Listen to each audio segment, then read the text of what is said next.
just turned the recorder on. Okay. So again, this room is recorded, and video and audio. We introduced ourselves in the lobbies and earlier, so we're just going to do that again real quick. My name is Kevin Kovac. I'm with the Colorado Bureau of Investigation, and we're assisting the Frederick Police Department with this case involving Chris Watts. And this is Tim Martinez. Also an agent at CBI. Sir, if you just introduce yourself. Dwayne Kessinger. I'm Nicole's father. Dwayne, what's your birthday? November 3rd, 1958. And home address for you, sir? 8801 West 65th Avenue. What city? And that's Arvada, 8004. And a cell phone or a home phone or where? 720-982-4547. Thank you. And Nicole, can you just introduce yourself for the recording? Nichol Kessinger. Do you need all the other stuff too? Yes, please. I live at 12255 Claude Court, Unit 612. Phone number 720-656-9605. Claude Court, is that? I think we determined it was North Glen, right? Yes. You know your zip code? 80241. Okay. Can you speak up just a little bit so the recorder, I know you're tired and you're stressed, and we won't be here any longer than we have to be. You've already had a conversation with people before. You came here on your own free will to talk to us. We picked you up at your request and brought you here. You can get up and leave at any time. You don't have to talk to us. If there's a question you don't want to answer, don't answer it. If you don't want to talk anymore, just tell me I want to leave. And I'm kind of in the way of the door, but you're not being interrogated as a criminal suspect. We're here to understand your relationship with Chris and what you know about Chris and his family, and events relating to Chris Watts. And do you know him as Chris or Christopher? Either one. Okay. So the phone number that you reached him on, can you tell me what that number was? I think I deleted that out of my phone too. I just cut him out of my life. It's a 910 number. You guys have it. We gave it to Mark yesterday. Yeah, I probably You'll have it, have but it. just in case. I don't have it If I anymore. recited it to you, would you know it? Just the first three numbers. But you know it as a 910 number? Yes, that's what I do know. I mean, that's what I got. North Carolina or something. Yeah. That's North what it Carolina. is. Okay. So let's just start with a timeline of your getting to know Chris, how you guys met, where you met, all those things. And let's just run. And I'm not going to ask you specific questions unless I think it's necessary. I'll let you just tell me your story. I think it's a little bit easier that way. So I just want to know how you met him, where you met him, how long you guys were dating, and those kind of things initially.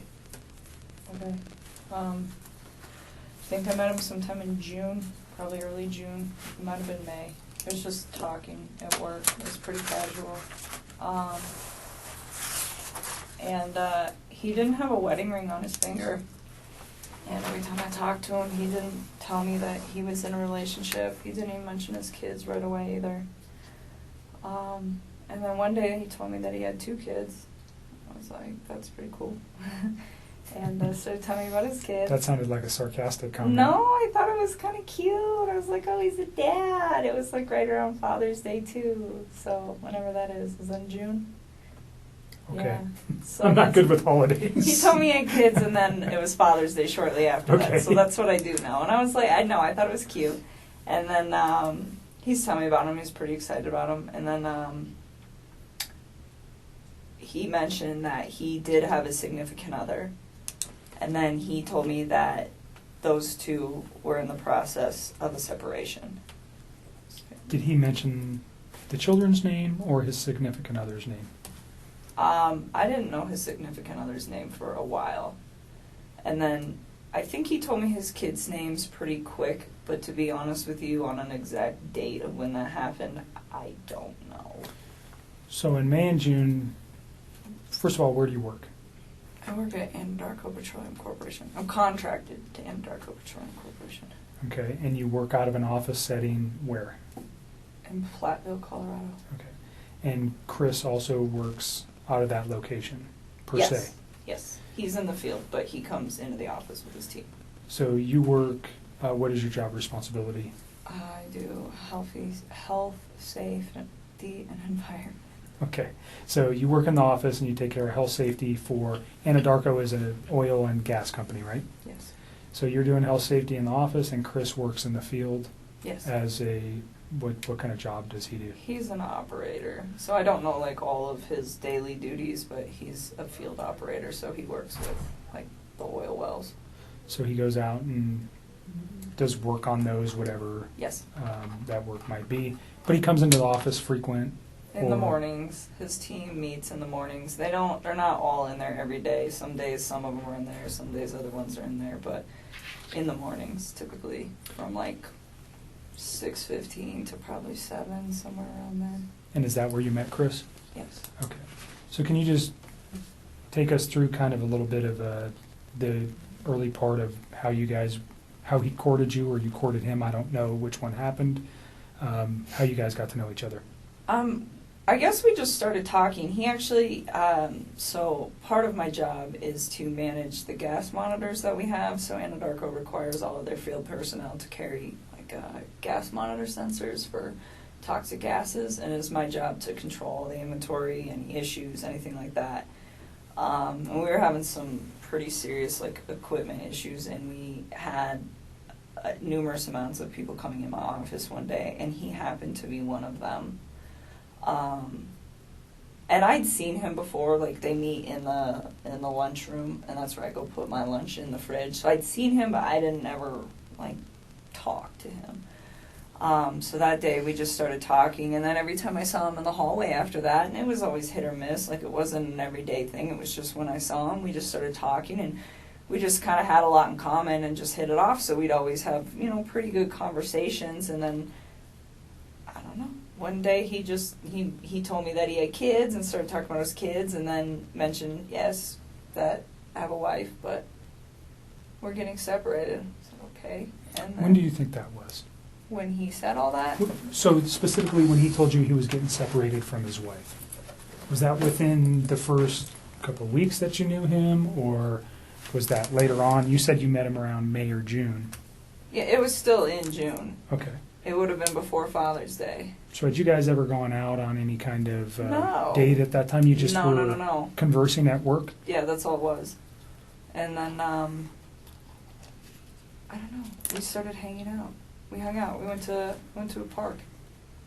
Hung out at a park.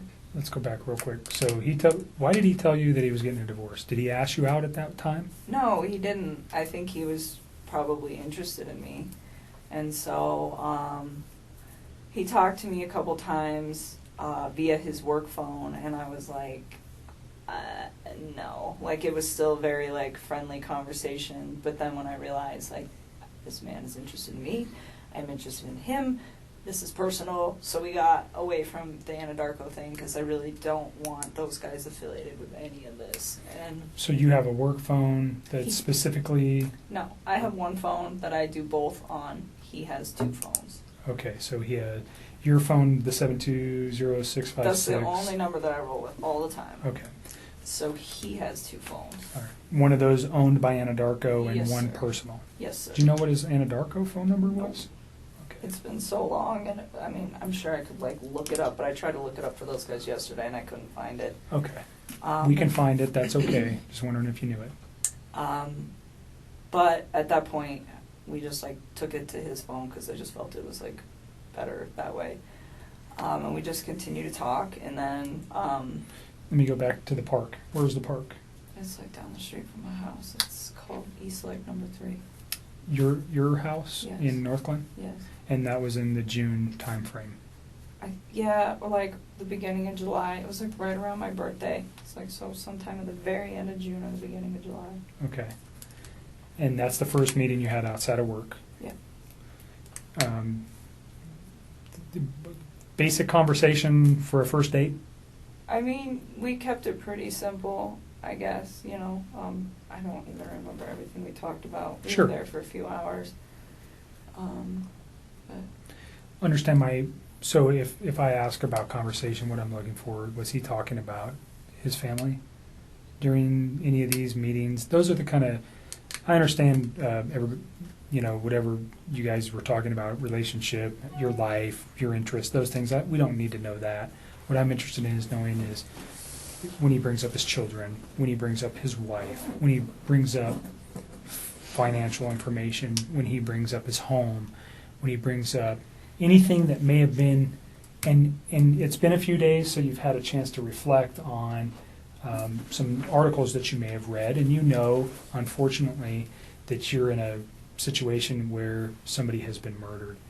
And that information, when you look backwards in your memory with the conversations with Chris, anything that he might have said that would be relative to that, and I'm not just, even if one day he was mad and he said, I want to do this or do that, anything like that, if he ever made any kind of statements that you were like, whoa, that was weird, or why would he say that, or why did he mention that? Do you understand what I'm looking for? No, I completely understand. I just feel like some of this happened so long ago that I can't tell you like the exact words of the exact conversation at the exact time and place, because it's like we had a lot of conversations. I mean, we talked every single day. So it's if there's like I'm trying to help you guys with the stuff that's more current. I can give you guys a lot more like detail and exact times. But when you're asking me about something that happened 6 weeks ago and exactly what was said, it's like, I mean, I'm sure I can give you a general idea, but to be honest with you, like to pinpoint exact words, it's not going to happen. I'm not looking for exact words, just more, let's say 6 weeks ago he said something that triggered with you last night. That's what I'd be looking for. Or something 4 weeks ago. And if you don't remember where it was or the specific words, that doesn't matter. Just he said something that was off the wall, or he said this or he said that has caused you a moment to pause and you go, wow, I wonder why he said that, now knowing what you know today.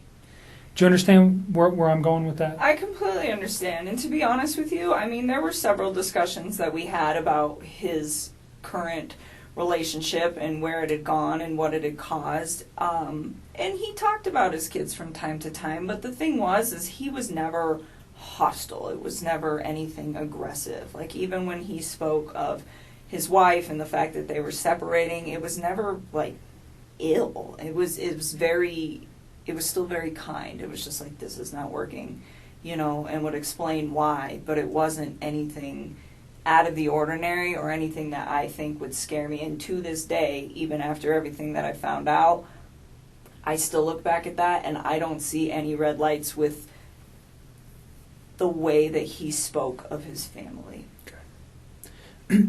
Can you just describe his overall demeanor over the 8, 10, 12 weeks that you guys knew each other? It wasn't that long. It was like 6 weeks that we were hanging out. Well, I guess we knew each other longer. Okay, but you met him in the office, and just his overall persona, who was he aggressive? Was he mellow? Was he calm? Was he outspoken? Who was Chris? I think he's an introvert. I would consider him to be like a pretty, I don't want to say he's a very reserved individual. I think he's probably more reserved around other people. I think he emphasized to me that one of the reasons that he really enjoyed talking to me is because he felt like he could get out of his shell. He said around most people he just like didn't really feel the need to like talk and converse, and it wasn't just in his home life, just in general. It wasn't something where he's an introvert. And he said with me, it made him feel like he could really just start talking about things that excited him. And I think a lot of that had to do with the fact that we had things in common.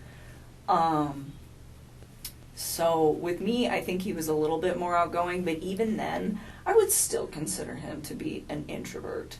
I mean, not on the extreme end. If an introvert went to like 1 to 10, I'd put him at like a 4 or 5. So on the lighter side of introversion. Pretty even-keeled. Yes, like really relaxed, like all the time. He was never really like worked up about anything, just mellow, chill, easygoing guy. Very much. Okay. And he was that way with you. Did he ever have any kind of? Did you guys ever have arguments? I mean, No. Pretty short relationship. No arguments during that time. No. Did he ever lose his temper at any time? Never. You guys never had a yelling match? No. So you never saw him upset or mad? No. And there was a couple times that we had some disagreements on things that as we like further progressed into this story, you know, but it was never like, I am very calm when I talk to people. It's like extremely rational when I handle situations that there's a disagreement in, and he always was the exact same way. Like always. Like I never stressed anything. I think one thing that actually kind of drew me to him was the fact that he was like very open with communicating with me if there were any like differences on how we saw things or just like open-minded about things. It was actually, I personally thought it was kind of unique because usually most of the men that I've ever met are typically very closed off, and I didn't get that from him at all. But it was always like kind, very kind. So no sense that this guy had a temper or Not at was aggressive, or he never lost his mind and yelled and said crazy stuff or anything like that. Okay. No. So can we just kind of go back to your relationship? You say you guys had a lot in common. What was that? Oh, I mean, like, we were both really into fitness. I think that's important. It's a lifestyle. Both of us ate pretty healthy, so I think that was important as well. He's like a total gearhead. He likes cars a lot, and I don't know nearly as much about them, but it's always been something that I've been pretty interested in, so we definitely talk about stuff like that. And I guess he was always willing to like learn new stuff, and vice versa. Like I like to travel a lot, and it's not something that he's done a lot, but he seemed like really interested in what I had to share with him, and vice versa. So even if it wasn't something that we originally had in common together, it was just like, hey, I respect what you have to say, and vice versa. So you guys just yin and yang.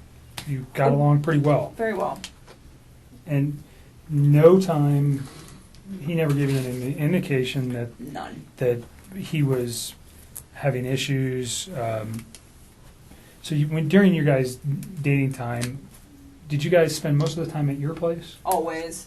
Okay, always at your place. Or we'd go out, but I told Mark yesterday, he asked me if I went over there, and I told him about one time that I went over to that house. I've been to that house twice, but it was very, very brief, and it was not like an extended stay. I did not feel comfortable there, or like, I just didn't want to be there. It's not my life. Like, that is somebody else's life and somebody else's existence, and I respect that. That's their space. And so I used to tell him, well, come to my house because this is our space. This is my space. And so for me, out of respect just for, like, whatever situation he had going on and the fact that it's not my home, I felt that it was better to be in my place. And I live alone. I don't have any roommates or anything, so it's pretty easy to do that. So during June and July, were you aware that his family was not his? Did you meet his children? Nope.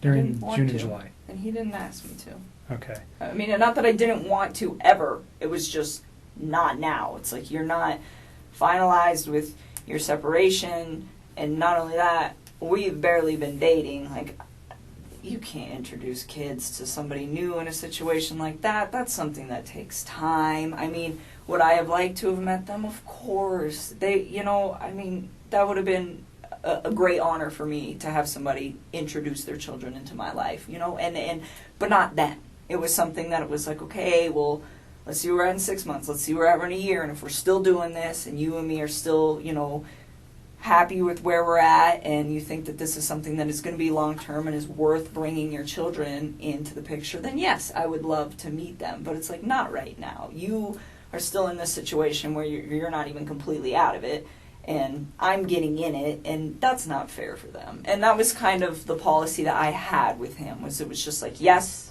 but not yet. So did he ask to introduce you to his children? Not at that time. Okay. I think both him and I were on the same page of eventually, if things went as they should in I understand you guys' relationship. relationship is very new and young. Yeah. So although it was short, just laying everything out helps us understand what actually was going on with him. And Yep.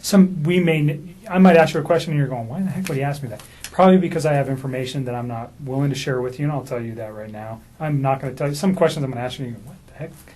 I want to share some information with you. Just, it protects you, it protects our investigation. So if it seems weird, there's a reason I'm asking it, That's and fine. it's usually relative to what I know. So don't take offense to it. Again, it's just part of what we need to know. Understood. So you went to his house on 2 occasions. Yes. Was that recent? No, that was like pretty early into it, and I did not like it and did not want to go back. Do you recall where the house was? Yeah, it's like right off the highway in Frederick. Okay. And you know the streets? I mean, I'm sure I could figure it out again if I like really had to. Like off the top of my head, no. Do you know the street name? No. Okay. I would have to like drive around in there to get there. Okay. Did it look like anybody else lived at that house at that Oh, time? definitely. Okay. I mean, So is that what freaked you out? I mean, he told me that he was living in the basement, and he said, we're separated, but we're not divorced, and we're going to get ready to sell the house. And that was the impression that I was under. And I was under the impression that they were taking everything pretty slow with this, with like getting ready to sell the house. I mean, those are big things. So that's what I was informed. And I mean, if you think about it, this whole thing happened in a 6-week stretch. Like, that's not really that much of a time frame. So in that sense, like, it's believable to me. Yes, I went to the house, and the first time I was there, I hung out in their like front living room. I just sat on the floor, and it was on the 4th of July. It was the morning of the 4th, and I was helping him to set up MyFitnessPal app and like track his food, his calories and stuff, because he does pretty good with the working out and stuff. And he asked me, he's like, "Can you help me just like get this dialed in?" It's like, "Yeah, I can do that." So that he invited me up to the house, and I was already kind of hesitant to do it because I was like, there are other people that live here, and I just felt like it was an invasion of space.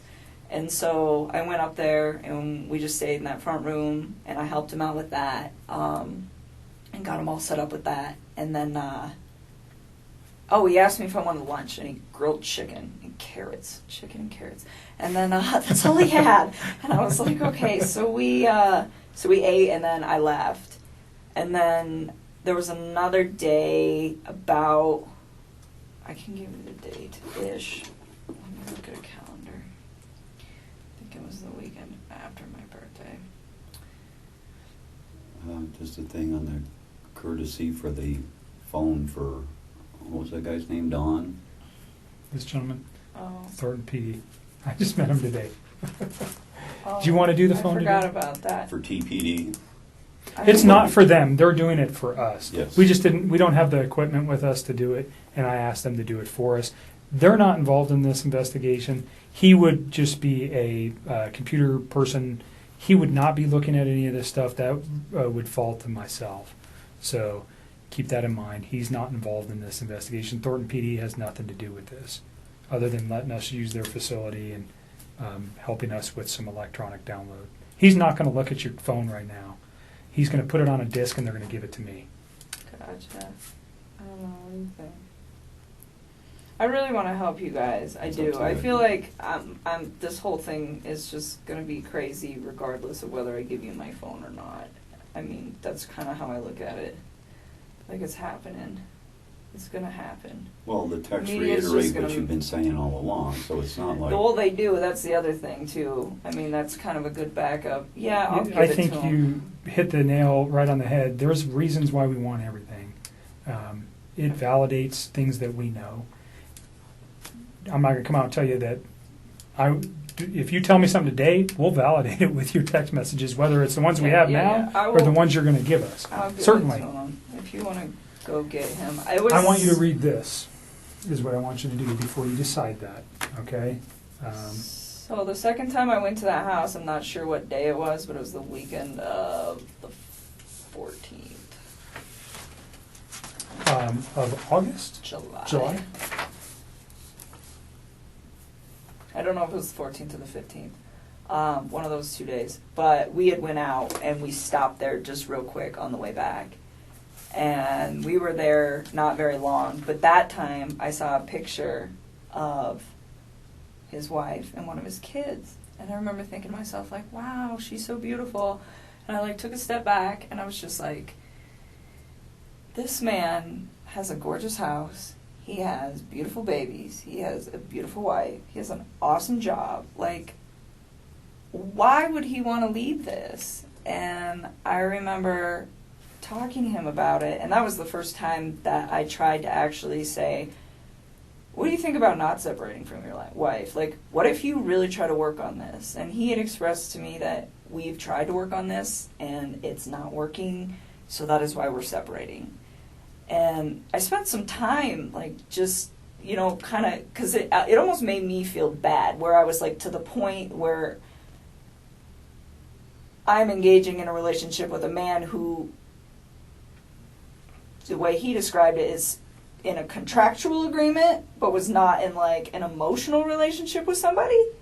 And for me, the way I would have preferred to do this is to have waited till that contractual agreement was also done, and he was done. And he could have approached me and said, I'm just had a divorce, you know, maybe we could take this slow, what do you think? But instead it was, oh, we're separated and we're working on a divorce.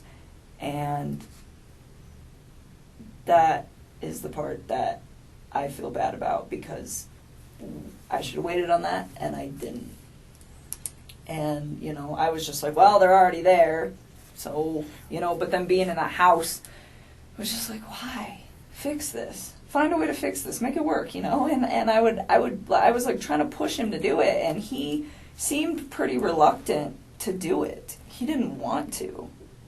And, I don't know, we were still seeing each other fairly frequently, but I kind of like backed away so we weren't hanging out quite as much, and we were still close, but it was just, like, I really wanted him to try. Like, I wanted to know that he tried and it didn't work, and then he moved on, not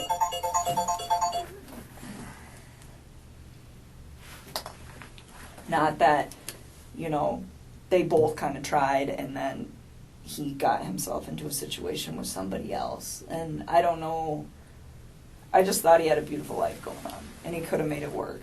That was the way I looked at it from the outside. So is this something you reflected on since this event, or was this you? No, I was doing it then. Like, you said this doesn't look right. He's kind of, I don't want to be responsible for breaking up a marriage, especially with 2 children. Is that kind of the gist I'm getting here? I didn't think it didn't look right. I mean, I think he was legitimately sleeping in the basement, and I didn't think that these two were, I mean, I think it was like, hey, we're both stuck in this house for now. We got to sell this. In the meantime, you live here, I live here. We sleep in different rooms, take care of the kids. That's just like kind of how I took that.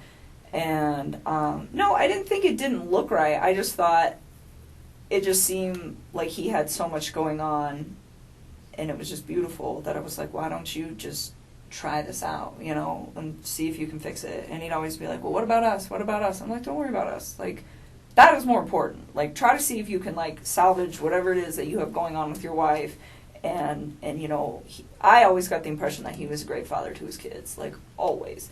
And so, you know, I was like, and be the dad that you want to be. I was like, and see if you can make it work. And he just, like, we kind of talked about it off and on for, like, a few weeks. And I was just kind of like, I don't know. Like, I think I was kind of, like, cold feeting about it after I went over his house. And so this was, like, pretty early on. And then he told me that, he went to North Carolina. And he was like, I'm going to talk to her when I'm in North Carolina and see if I can get her to do this, to, like, try to, like, rekindle the flame. Okay, so try to salvage his relationship as you've been asking him yes, to do. And then if he When decided, did he go to North Carolina? I think it was, like, the last week of July, somewhere around there. Okay. So, I mean, this was, like, a couple weeks that I was just kind of, like, trying to push him to do that. Let's pause at North Carolina, and we'll come back to that real quick. I want you to read this. If you don't understand what it means, then ask me the question. But basically what it says is you have the right not to let me look at your phone. I'm asking to look at your phone for the purposes we previously discussed, for the text messages and your phone log, and unfortunately the photos that are attached therein too. That information is only relative to this investigation. I'm not looking at anything else except for the conversations between you and Chris Watts, and the phone data between you and Chris Watts for phone calls, for times and dates for those phone calls. And then the content of the text messages that are there. And we'll write that specifically down here. Understand that. I just don't want anybody to get some of those texts. Like, they have nothing to do with this case, and they're just like... Between you and Chris? Yes, they're just So just tell me what you're. They're just kind of raunchy. Okay, Like, I well, don't need anybody. everybody's I don't an adult. Need that posted like We're not going to somewhere. post it. I don't need. I don't want the newspapers to get that. That's all I want. The I just only need ones them that to we would not be get looking that. for, again, is the same kind of questions we're getting to here, is things about his children, things about Understood. his wife, the Understood. questioning of, did he ever, has he ever said something to you that might indicate, maybe not then, but now, that there was something like this in his mind? Or, you know what we're looking for. I don't need to come out and tell you that. I understand the embarrassment of particular photos or potential sexual types of conversations you may have had with Chris. It's not relative to the investigation. We don't care. Okay, you're an adult. I'm an adult. Everybody in this room, even your dad, and I give it to you for saying that stuff in front of your dad because I'm not sure many women could do that. So that's not what we're after. We're after the information that corroborates things that you've told us, and also that corroborates or may tend to prove that things that Chris told us were a lie. You understand that? And that's maybe going a little bit far. I usually won't tell people that, but because of your reservations, that's what I'm looking for. If I can disprove something he's told me by a phone records don't lie. People do. Okay? So if I can disprove something that may be important, that's what I need it for.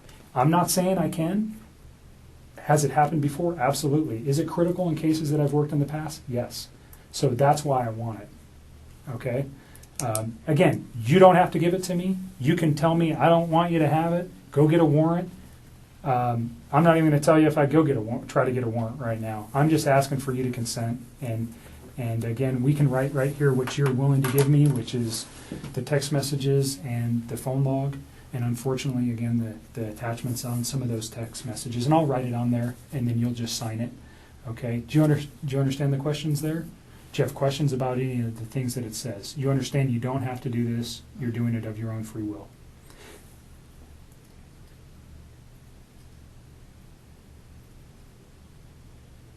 And I know you're tired, so if you want to let your dad read it too, He will. Thank you. that's a good idea. Can you fill it out before I sign it? Yep. And just you read it, and if you have any questions, then we'll put on there what we're after. I'm so hungry. You should have told me. I would have got you some food. I got food in my car. It's not staying down. It's just coming She hadn't been back up. feeling good, not because of any, just, Like, I got sick prior to this Jim. whole thing happening, and then I think all of this compounding with the Stress. fact that I'm sick, it's just not good. I've not really been eating or sleeping much at all.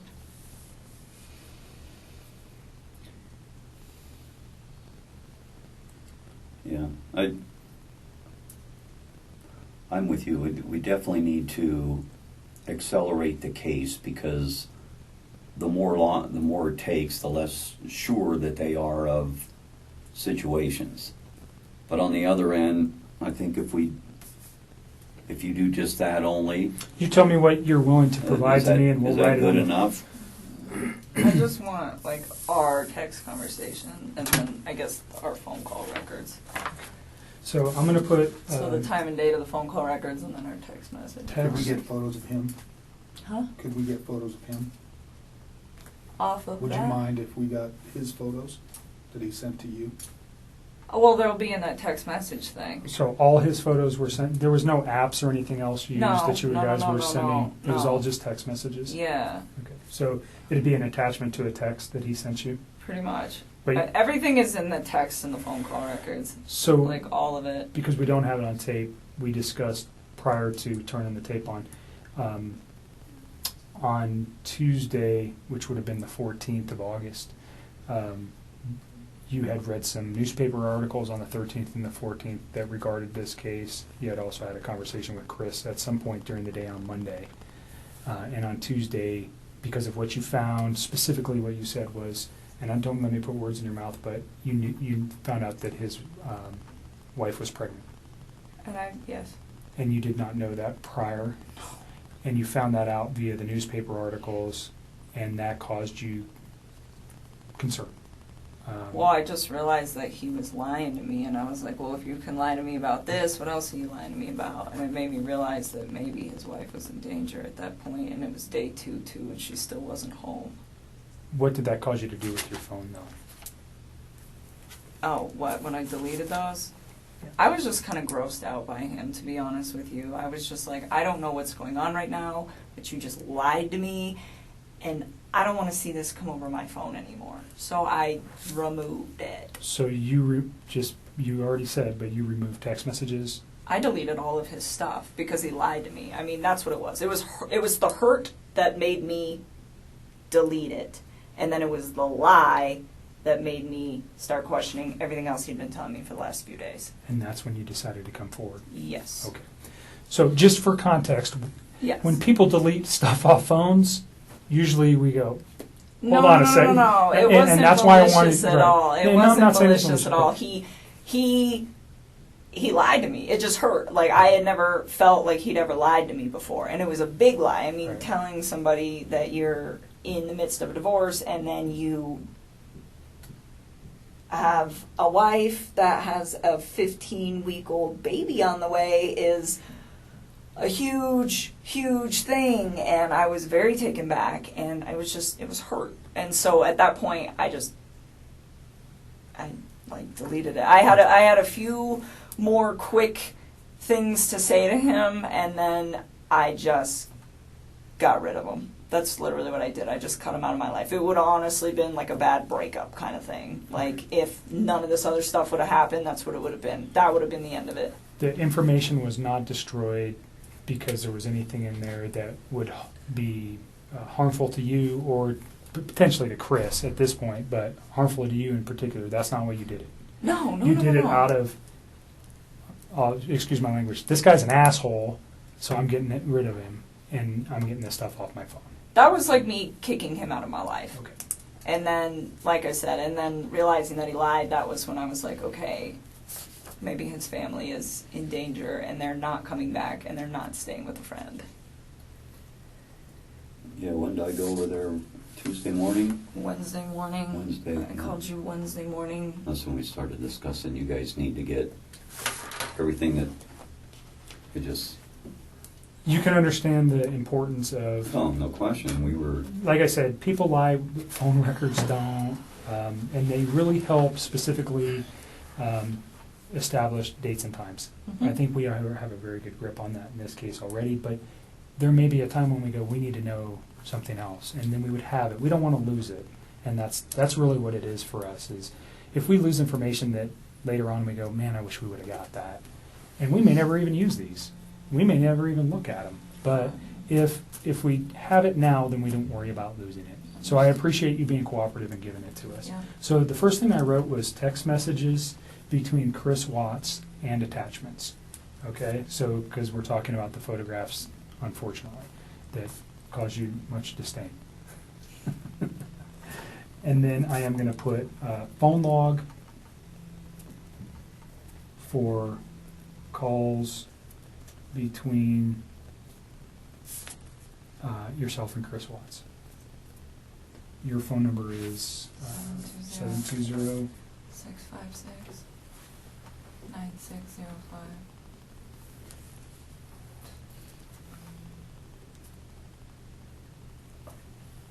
And this right now is located we're at the Thornton Police Department. It's going to be moved to so this is kind of, doesn't make sense, but we're here. It's going to be moved to the Colorado Bureau of Investigation. He's going to download it here, but I'm going to take it with me, just so you know. It's not staying here. Okay. They're not going to retain any of this. This comes with me. Okay. Okay? Is there anything else you want on there? I think that's about... That's it. I mean, I don't have social media. I don't really have anything else you guys can pull. Okay. Is there anything else you know of that could help us with this that is not on this sheet? As far as like data, That's on your phone? no. I mean, everything we did was like text and talk, pretty much.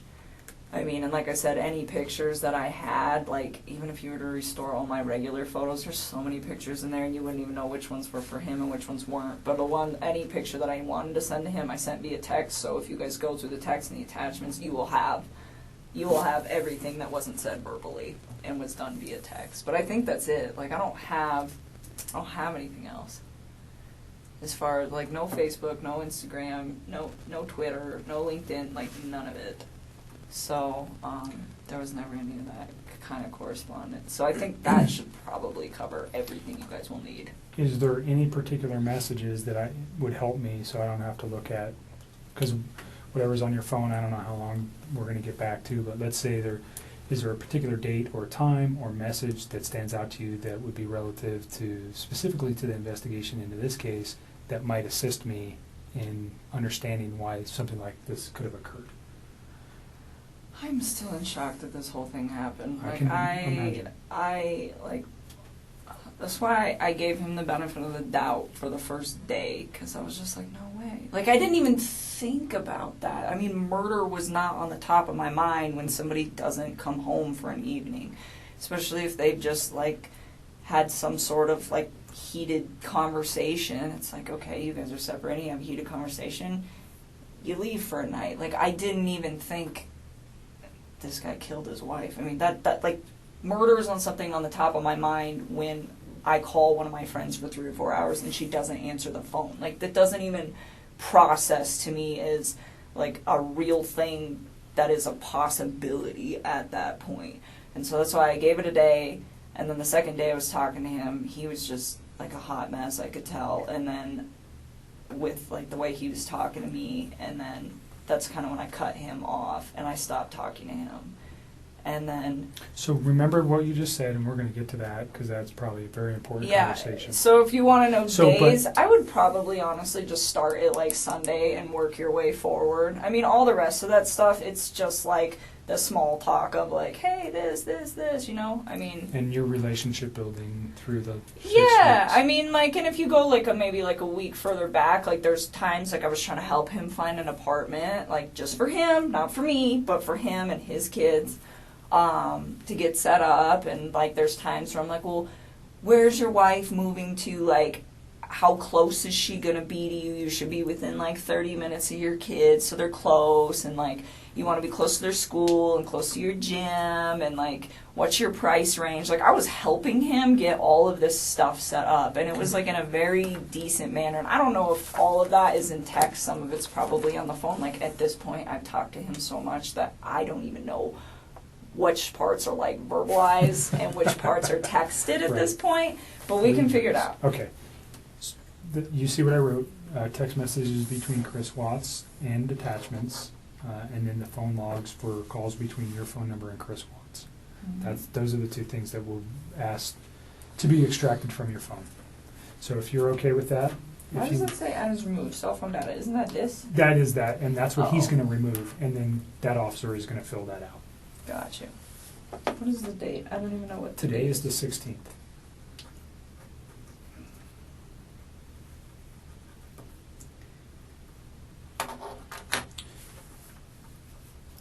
You want to add anything to this? If you give us Oh, your other phone, than we'll get him we- started. Yeah, we want to give you everything, but we also want to be protected in doing so. Is more of the Sure. thing. It's just And when he's done, we'll give you a copy. Is there a of this. password or anything? Like, will it lock up after a Yeah. period of time? Yeah. Right here. that's what it knows.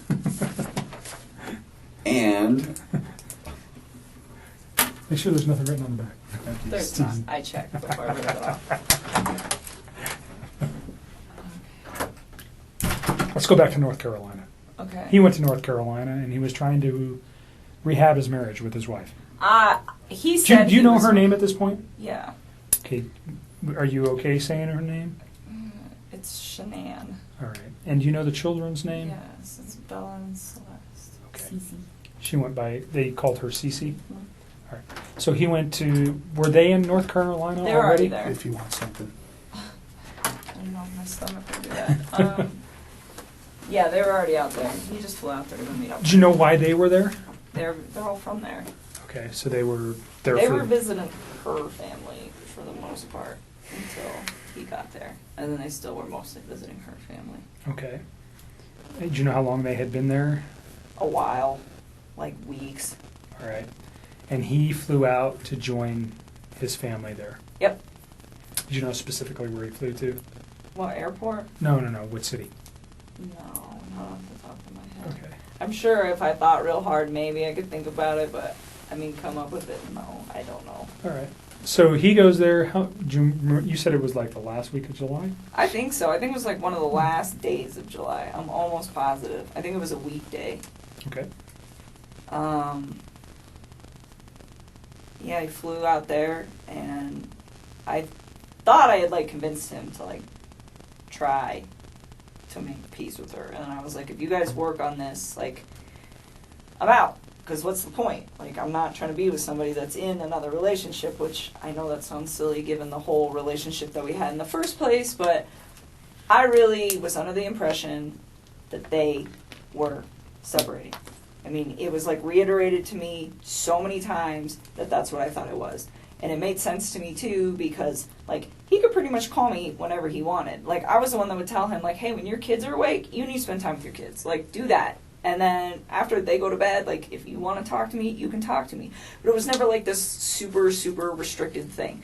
Like, sometimes, like, right after work, if I was, like, still talking to him, I'd get kind of bummed out. And I tell him, just like, oh, it's frustrating sometimes, like, having to, like, wait. But at the same time, I was never like, this is horrible, or, it was always like, I understood why.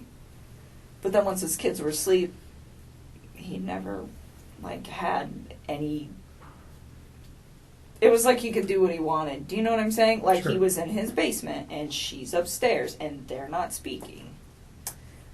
So it kind of made sense. It wasn't like, And you guys are sneaky just at night. texting and... Or talking or whatever, Right. I mean, and it was like I said, it was at certain times, but that time, and originally it wasn't, but it was me that put that time frame on there because I thought he should hang out with his kids. Those 2 times you were at his house, did you see any evidence of that? Him living in the basement? Did he ever show you that area or anything? I've seen it, yeah, I went down there and saw his little workout equipment, and there's a bed down there all set up, and the basement was all clean and organized and stuff, so, like a decent bed set up, so it made sense to me, like, hey, this is what's happening down here. So I saw it. Even though his family was in North Carolina for multiple weeks, it appeared that he was still living in the basement. Mm-hmm. Well, and he told me sometimes he would like go upstairs and sleep if like he was home alone, because I know she'd like go on business trips and stuff. But he's like, I don't like that bed anyway, so he didn't really like sleep up there. I was like, okay. Even when it was just him, so Okay. that was the impression that I got. I don't know what you're talking about. North Carolina. Go back to North So, Carolina. North Carolina. So, he still made very frequent communication with me when he was out there. And at one point, he told me that they sat down and they talked about it. And he told her that he wanted to either fix things or like to try to fix things, and if she didn't want to fix them, then they needed to like move forward with the separation and like actually file for a divorce at this point was the impression that I got from this, and was what he told me. And so he said that she was like pretty receptive to just not trying. He was like, she seemed like she just wants me to go. He's like, when she has her mind made up, she has her mind made up, and that's what she wants. And he's like, she doesn't want to try anymore. And he's like, and neither do I really. And he was like, it's done. And he's like, and then the next day, I don't even know what days these were. Sometime when he was out there, he told me, we're putting the house up for sale as soon as we get back. And I was like, well, that was quick. And he was like, it's her. She's ready to go. And I was like, okay. And so I left it at that. And then he got back, and I started asking him, like, what are you going to do? Because the Colorado housing market is fire, and you guys are going to sell this house, like, real fast. And I'm like, you need to start looking for a new place to live. And I'm like, where do you want to live? And I was really trying to help him out. I'm like, do you want to get a house? Do you want 3 bedrooms so you have one and each of your girls have one? I'm like, do you want to, like do an apartment? Like, what do you want? Where do you want to live? Because he's in Frederick, but that whole area over there is just like a bunch of small towns, and you can kind of just pick and choose. Everything's kind of, and so he told me, well, I like Brighton, and I was like, okay. And then he told me he wanted a 2-bedroom apartment, and he said he wanted one room for him and the other room for his 2 girls. And I thought it was kind of cute. Like, I remember telling him, I was like, yeah, me and my sister had bunk beds, like, at my dad's house. And I was like, when we were little girls, and me and my sister the same age apart as him and as his 2 daughters, you know. So I told him, I was like, they're going to love it. I was like, they might be, like, stuck in one room together. I was like, but they'll become, like, best buddies. And it was really exciting. Like, I liked helping him, and I just wanted him to, like, I don't know. This is what he told me he wanted. So I was like, well, I will help you do the research. But another thing that I really took care of was to be like, where is she moving to? I was never like, you know what, screw your wife, try to get full custody. None of that bullshit. It was always just like, you know, I'd ask him, I'm like, well, what kind of custody are you guys going to have? Because he at work, they're about to switch his schedule. So right now he's like a Monday through Friday, and they're about to switch these guys to 8 days on, 6 days off. That's tough. That's awesome. And I was asking him, I was like, are you going to have your kids like on that set of days off? I was like, because that would work perfect, like 1 week on, 1 week off. And I was just like, you know, we just talk about it. I'm like, what is your plan? And he's like, we haven't figured out exactly what we're going to do about the kids yet. But he told me, he's like, Colorado's a 50-50 state, and she's okay with everything 50-50. Like, he said that she was, like, on board with this because she wanted it too. Like, she was checked out of this relationship. So that was, like, how he made this sound. That it was, like, a very, like, kosher, we're done kind of thing. Did you ever give him, like, books or articles or anything to read about saving your marriage? Did you ever provide anything to him like that? About saving his marriage? Yeah, like how to recover a marriage or how to save your marriage. Or, you know, there's all sorts of publications and books out there. No, but I did tell him, and I don't know if I did this through text or phone. That will be something you guys will, I'm sure, figure out. But I told him a few times, like, I think that you should take the time to read some articles about what separation does to kids. You know, and I told him, I said, when my parents separated, we were literally like 3 and 5. We were almost the exact same age as these little girls. And I told him, I said, you know, I was so young when it happened that it didn't really have like a big negative effect on me because I was so small that I didn't really process it too well. I was like, but I do have cousins that their parents got divorced when they were like 10, 11, and I think that it hit them a little harder. You know, and he's like, oh, they'll be fine, you know, and I told him, I was like, even though they're small and you think that they'll be fine, I was like, I think you guys should just read about it just so that you guys are prepared in case, you know, one of these two starts having a hard time with the fact that you guys aren't in the same house anymore, you know, and I would tell him, I was like, you know, there's pros and cons to it, like, because he was like getting ready to do it, and it would be like, you know, it's kind of cool having 2 Christmases, and, you know, like, your parents get to go, you know, be happy doing whatever it is they want to do with their lives, and they don't have to be in a situation that's probably not good for the kids because it's not good for those two, you know, but at the same time, it was like, just read. Like, that's what I always used to tell him. I'd always tell him to, like, I tell people to read about everything. Reading is so good for you. So he, at this time, is telling you that, yeah, I am the guy trying to save the marriage and she doesn't want it. That's what he told me. So, and then he was like, she doesn't want it, so I'm not going to do it. And then it was like, we're filing for divorce, we're selling the house, and this was like all as soon as they were coming back from North Carolina, like boom, boom, boom, boom, boom. Would you recall when he gets back from North Carolina? No, I don't even know how long he was out there. I know it was like less than 2 weeks and more than 1. Okay. I don't remember. So he comes back early August, would that be fair? Oh yeah, it was definitely like in the first 2 weeks somewhere. All right. Probably the second week of August at some point in that. I don't remember when. Does his wife come back with him at that time? Or Yeah, they all came back. They all come back at the same time? They all came back. And then, yeah, so he continues to just, you know, tell me that this is like what he wants. And so I took the time, and you will see that in the text too, where I I found this apartment. It was perfect. It was so cute. I was like, it's in your price range. It's like 6 miles from the gym. It's 23 miles from work. I'm like, you know, it's super close to Frederick. It's going to be by your kid's school. Like, this is the spot, you know, and I told him, I was like, I'll keep looking for more places. And he's like, well, there's some that I want to go see too. And he actually had me thinking that he was going to go look at these places this week. before all Okay, this. so this is fairly recent then, if we're this talking. just happened, like in the last. He's going to couple go weeks. look at apartments. He wanted me to go during, with him. when you say this week, are you saying Like this Monday this was week. the 13th?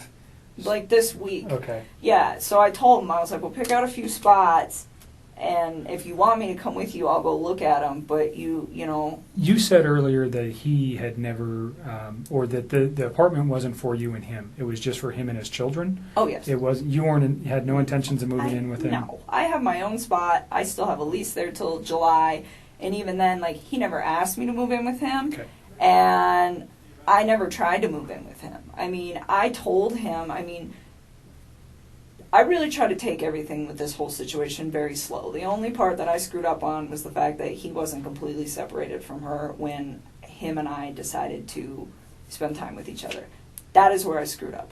But other than that, everything else, it was always like, you know, you build your life, I'm going to build my life, we will intertwine them, but I am not ready to, like, do this. And he respected that. And I even said that, and I don't know, that might be in the text, but said that too, where it's like, Chris, like, you need space. Like, you're just getting out of a divorce. Like, personally, I think jumping into a new relationship is a little quick. It's like, I was in a relationship earlier this year, and I think this is also a little quick. And I'm like, so why don't we take our time? And I'm like, if you guys end up doing a week on, a week off with your kids, I'm like, the week you have your kids, be with your children. And the week that you don't, I'm like, I don't even want to see you every day. I'm like, I think we should spend like a few days of that together. I'm like, because I like my space, and I think you need your space. I think you need your space to, like, develop your identity again and, like, get it back, because I think he's just been, like, so wrapped up in this whole thing that he's got in his own life and his life that he doesn't remember probably what it's like to, like, be single or have time where it's, like, just him. Sure. And so I was just like, you know, like, embrace that. I think it's a beautiful thing, and I really try to, like, take it smart with all that. And it was the same thing with his kids. I was just like, you know, like, and we talk about things every once in a while where I'd be like, hey, if I ever meet, you know, because, like, I have a lot of house plants. That's a good example. So I have a lot of house plants, and I told him, I was like, one day if I ever meet your kids, I was like, I'm going to show these girls how to, like, paint pottery and plants. I was like, I think they would love to see something grow that they built. I think it would be really, really cute. And, like, little stuff like that, but it wasn't very frequent. It wasn't, hey, we should get married, and hey, we should have babies, and hey, I want to live with you, and hey, I need to meet your children now, and let's cut the mom out. It was never like that. And there was never any conversation about, you know, we can't do this with her around, we can't do this with the kids around. No. He never said that, you never said that. No. So the way you guys were trying to make this work was just, you know, slowly trying to come together because of his current situation, and you, by your own account, Mine. I mean, you're I don't just wanna a independent person. It sounds like pretty much, Yeah. and but through text message or through conversation, he never said, "Hey, you know, this isn't going to be financially able. I'm not going to be financially able to do this," or "This isn't a good thing. I got these kids." None of those conversations ever came up. No. I mean, he told me, like, he had a budget restriction. So for his apartment, and I'm pretty sure this is in the text, and this will probably be in the last couple weeks, he told me $1,100 to $1,400 when I was asking him. Like, because I told him I'd help him do homework. I was like, you do some homework, I'll do some homework, we'll knock this out, because if you guys are for real putting the house up, you got to figure it out. And so that was his budget. And I remember asking him, I was like, you sure you don't want to just get, like, a house? And he's like, I never thought about a house. I'm like, yeah, you can rent houses, man. Like, it's a thing. And he's just like, I don't know if I can afford that. And I was like, okay. And I knew that those two had been through some financial trouble. I definitely found out a lot more about that situation in the newspaper recently. Okay, so prior to the newspaper, how did you know he was in financial difficulty? Because when I went to that house, everything in there is very, very, very, very nice. It looks like it all comes with a very expensive price tag. And I didn't say anything to him about it, but I could kind of tell then where I was, like, just looking at everything, like, how do you guys afford this? And then he has that car.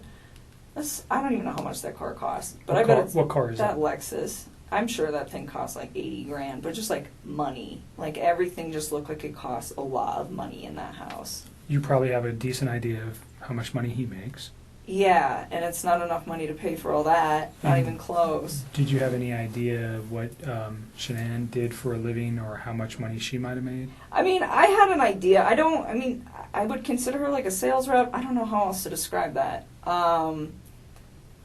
For the company that she worked for. And I don't know exactly how much she made. He said that she was really competitive and she liked to try to keep up with him. He's like, she gets close sometimes. So I don't know how much those two brought in. I mean, off the top of my head, if I could guess, probably somewhere around like $140K a year. I mean, I don't know. Because I don't know exactly how much he makes.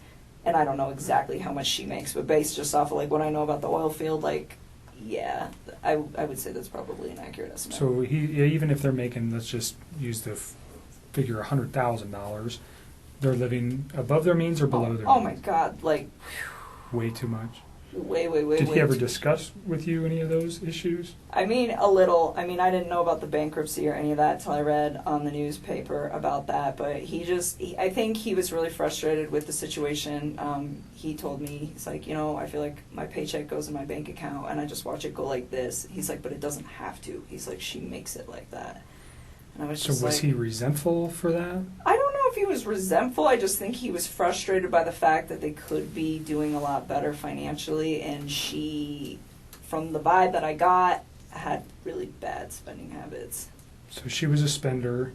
The car hers or his? I think it's hers. Okay. I'm pretty sure that that's hers. Do you know what other car they might have? Well, I mean, his APC pickup truck. And that's it, I think. That's owned by Anadarko, though, right? Yeah.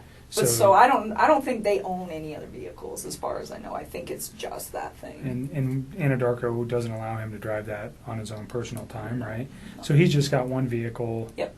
And it's a very expensive Lexus. And then they live in a pretty expensive house. It's a huge house. Yeah. I was very taken back when I saw it. I was just like, whoa.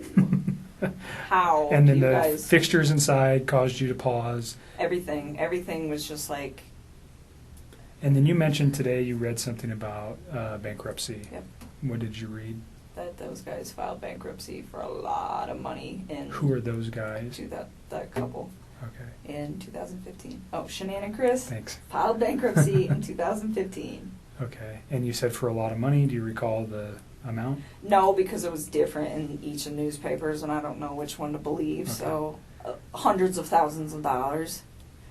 So, yeah, I didn't know that. Let's go just back to him and the financial.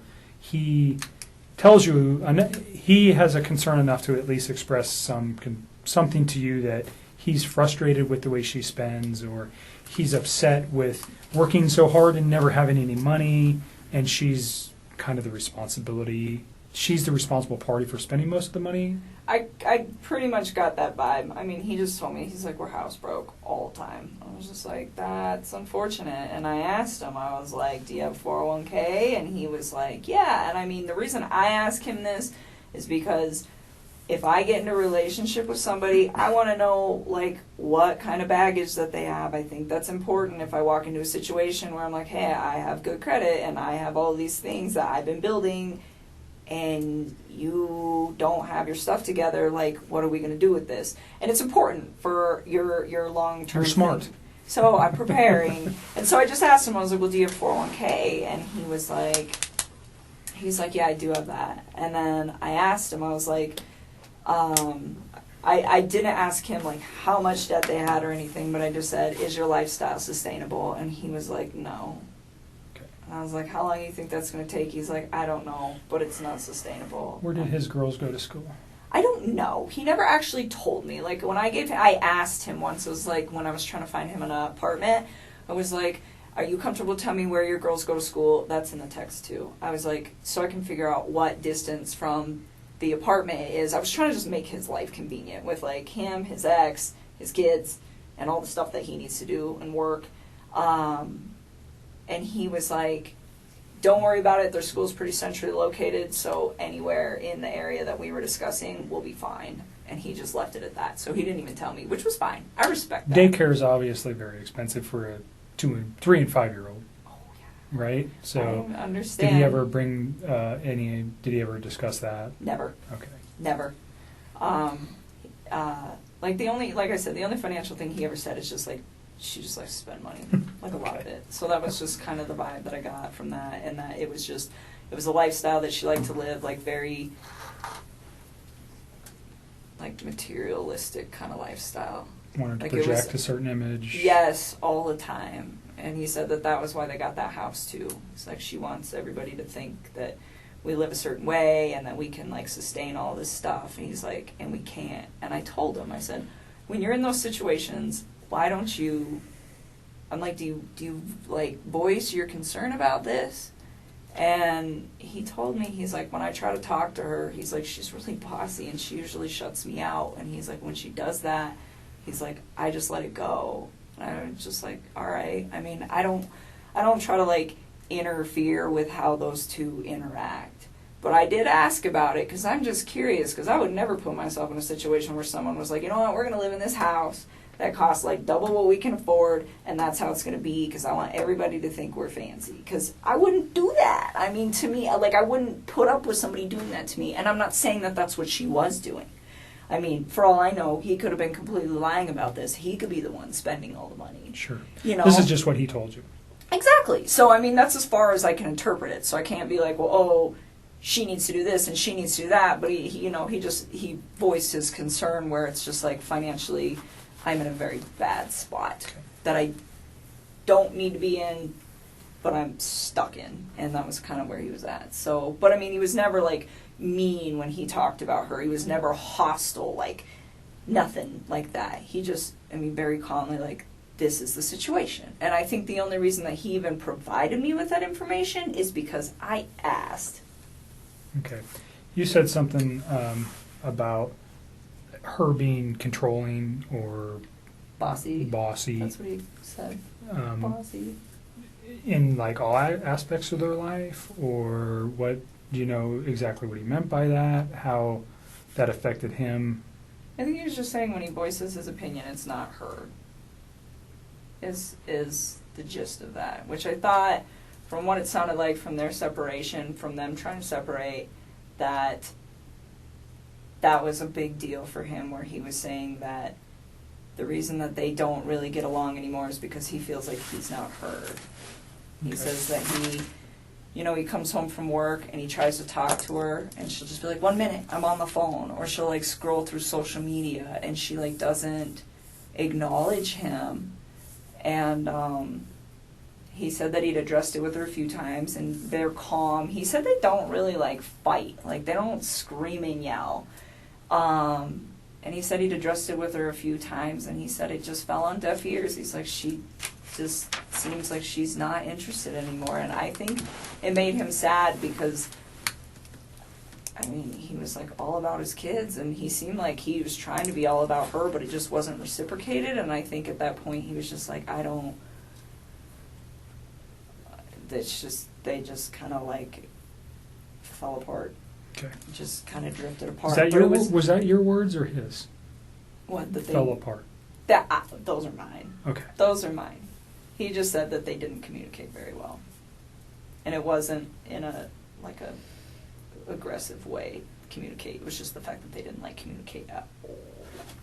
They didn't talk. they had children, and they was there ever mention that he was trying to resolve or save his marriage for the children's sake? A lot of people talk Yes. about that. Did he Yes. talk about that? I mean, he told me that he believed that the only reason that those two had still been doing it as long as they've been doing it, he told me that her and him have had communication issues for about 6 years, where she just seems really like detached and uninterested in like trying to like build something with him. And he said, and I said, 6 years is a really long time for you guys to not fix that, considering they were married for what, 8? I mean, that's like the majority of their marriage. And he said, sometimes I think we just do it for the kids or something like that. I mean, it's been a long time since I've Sure. seen these conversations, so I don't know like And verbatim, that's but it was we're trying pretty to much just like, get you to remember some yeah, things. like, but he said it wasn't just him though. He was like, I think she does that too. Okay. You know, I mean, and it was like this equal part where they are just kind of like going through the motions, I think. Mm-hmm. And so, like, when he told me that she was cool with like the 50% everything and just like breaking it off and being really civil about it, it kind of made sense to me, because I was like, the way he made this sound, it wasn't, oh, she's this horrible person, or oh, I'm this horrible person. It was, her and I have drifted so far apart that it's kind of a mutual agreement that this is not going to work. So in those 6 years, though, they had 2 children. Yep. And you said earlier you did not know she was pregnant until reading the newspaper. Yep. So that never came up in any conversation.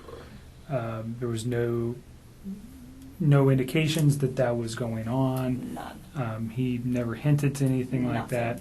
As far as you knew, he was just leaving her. He had 2 children, and that was the final take on that. Yes.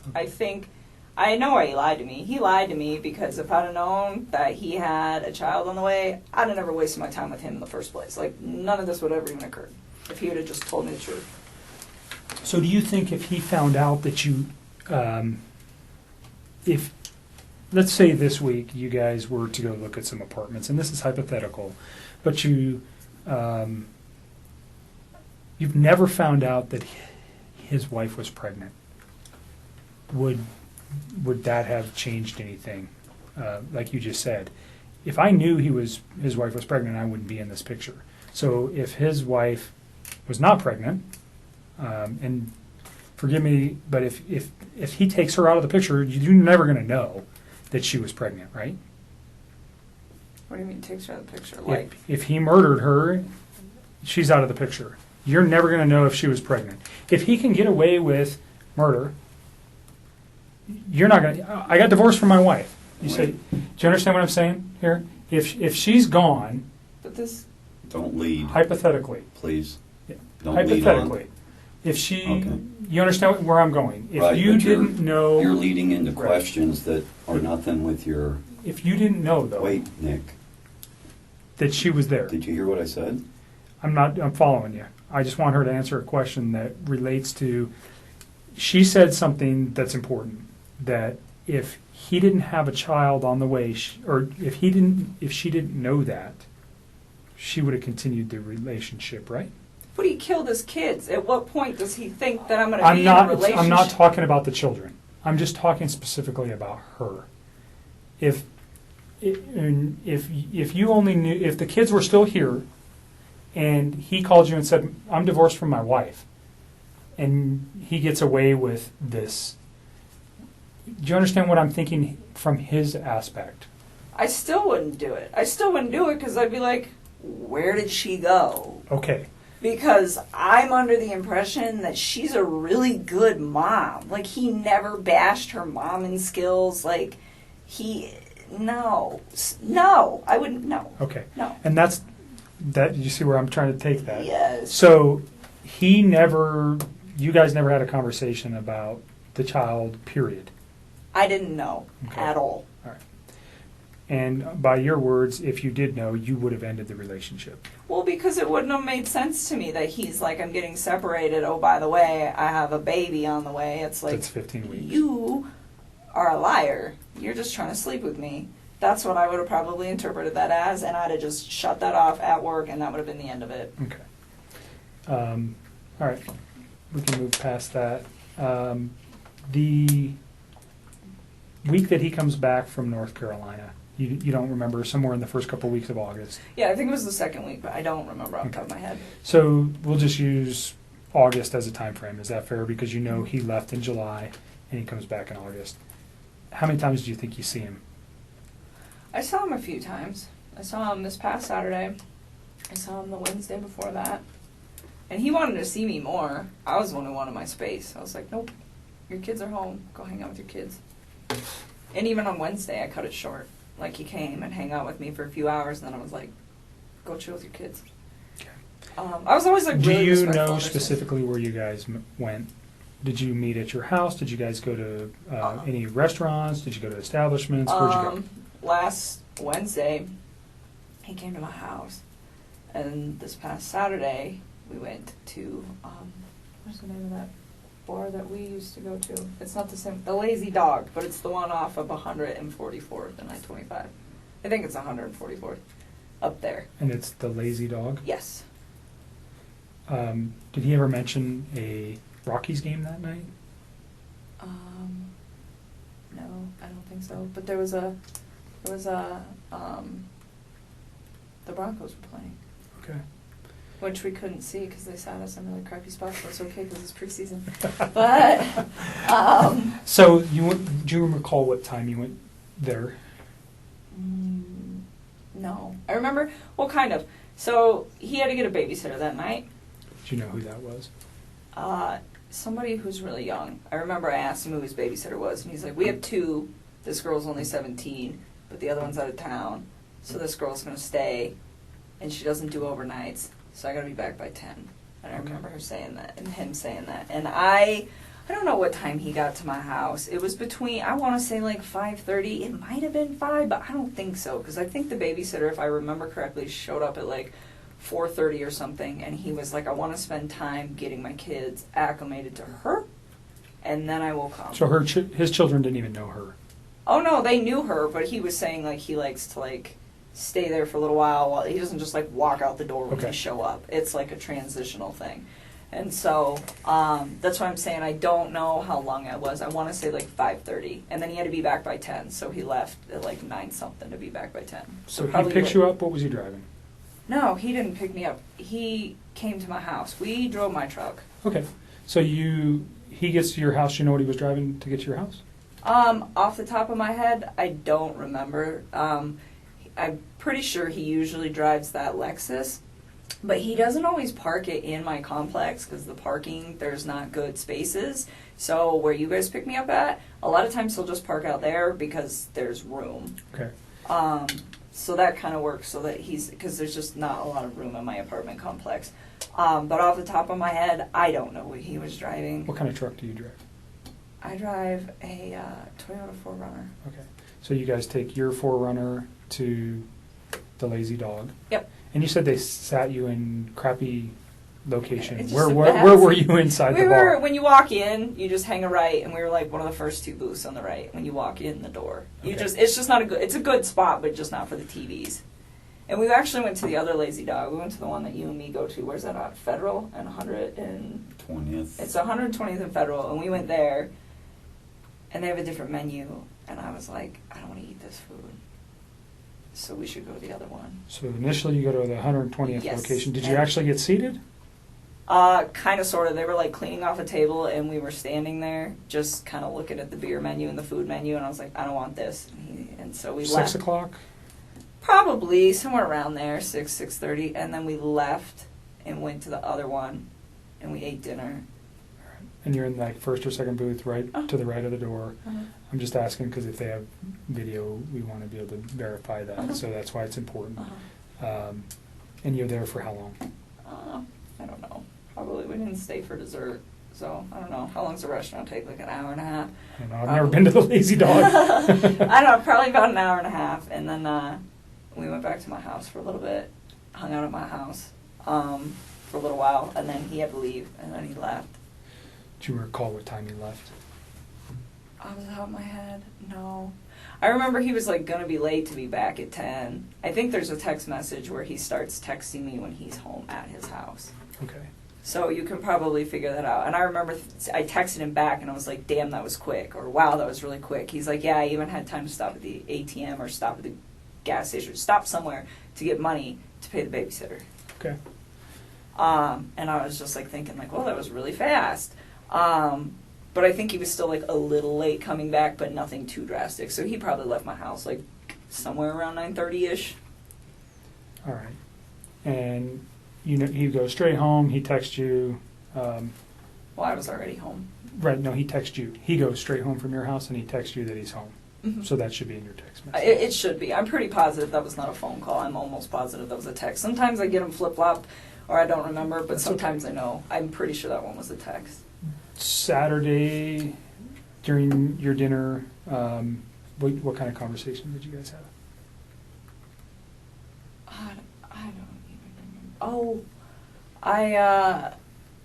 So he's been trying to like eat a little healthier than he normally does, and he's always like been in the working out since I knew him, and he like tries to eat clean, but he was trying to like step it up a little bit, and nothing like the people who do like the competitions and the shows that are all super restrictive. I mean, it's nothing like that. It's just like day-to-day general maintenance, but it's how I eat, and it's pretty healthy. And he's been losing a lot of weight. He lost, I want to say like 13 pounds in the time that we were hanging out. And honestly, when you start eating a little bit cleaner and you start working out a little bit harder, the first couple months, especially for a man, because they lose weight faster, it's not something that's like that drastic to me, but it did stand out that it was like a little much. And so I was like, whoa, like maybe you're not eating enough macronutrients, so let me look at them. So he had been working on his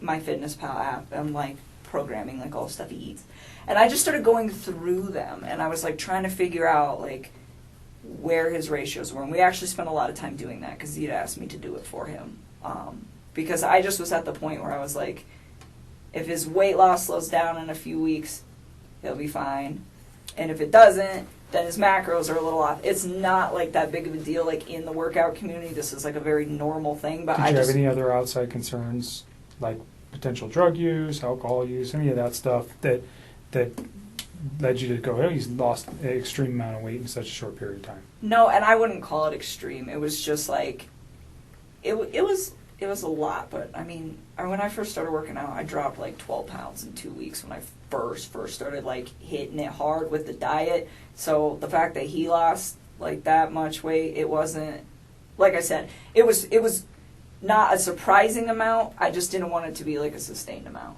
But no, I didn't think anything weird of it just because of like how interknitted I am with the like workout community, and I know like this is possible. But it just, the thing that concerned me about it, I guess, and it wasn't even concerned, but the thing that like kind of red lighted me like, hey, this might be carrying on, is the fact that his macros were like pretty dialed in. Like I had wrote them and he like didn't stay exactly on them, but his calorie intake was about where it needed to be, my experience anyways, for like what he was trying to achieve. And so I don't know, he didn't seem to have a problem with it. He liked where he was at with all of that. So that was your main conversation Saturday? That was like a big chunk while we were there, is like us actually going through, because I was like going through each item like, why are your ratios off? Do you know where his kids or wife were that night? On Saturday? Yeah, his kid. Well, you know his kids are with the babysitter. Do you know where his wife is? She's in Arizona. Okay. How do you know that? Because he told me. Okay. Do you know what she's doing there? I think she's on a business trip.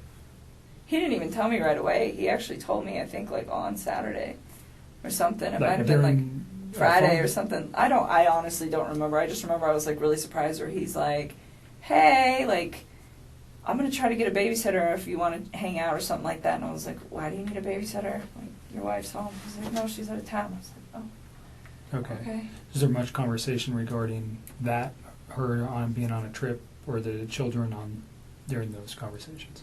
Not really. I just asked him what time she was coming home on Sunday, and he just said really late. Okay. And that was it. I mean, there's nothing really to talk about with that. Okay. So your conversations mainly health related. Mm-hmm. You guys return to your house, and then he goes home, and then you talk to him for a few hours on Sunday. Did I? Are you asking me, or are you telling me? I'm asking you. Oh, I was like, I don't even know. Someday, honestly, so wait a minute. That was Saturday. We're talking about Saturday. We're not talking about Sunday right now. Okay, so you're still on Saturday. Yes. You guys have a phone conversation when he gets home? That was the day that he got the babysitter and I went out to dinner, not Sunday. Okay. Okay, sorry, I just want to make sure That's you okay. got your Yep. days right.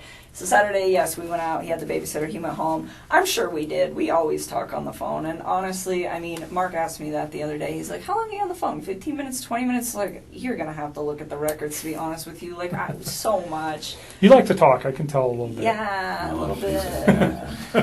400, when she was young, she'd crank out about 400 words a minute. Gusts up to 600. That little thing can yak, man. You're a talker, so I'm letting you talk. I need to use the restroom. Let me show you where it's at. Can you So- give me some water while you're out there with Sure. them, please? Thank you. Another bottle? Let's Yeah, at least one. let's move to Sunday. Sunday. Well, Okay. let me reverse something. Your conversation with the children, or about the children, was there ever talk about medical concerns with either of the children? Well, I know Cece is allergic to not peanuts, like pine nuts. Pine nuts. So she has a nut allergy. Yes. Did they take meds? Yeah, I know that she had like an EpiPen, but as far as I know, she didn't have any meds. But I never asked. Like I was just told like she has a pretty severe allergy, and Enough to carry an EpiPen, that's pretty severe. yeah. While we're on this, so when he was in North Carolina, this is all like hearsay now because it's like this is not a conversation. Like he's telling me this stuff, but who knows exactly what happened. But he went out there to go see his family and her family. And while he was in town, before he went out to North Carolina, I guess his mother had accidentally, like, not exposed her to something with nuts, but had, like, given a product, I think it was like ice cream, to a different kid that could have traces of nuts or something. I don't know. But it was like his daughter was fine, but she was, like, in the range of contamination. And I think his wife was very upset about that. And when he got to North Carolina, he told me that he was supposed to spend like half time with them, half the time with her family, and that was supposed to be what it was. I don't know. But he said that he went to go see his family and they weren't answering the phone for like a day or two before he went out there. And then when he got there, there was a note on the door that said, son, if you step by, we're at the beach. And they ignored him for like most of the time that he was out there.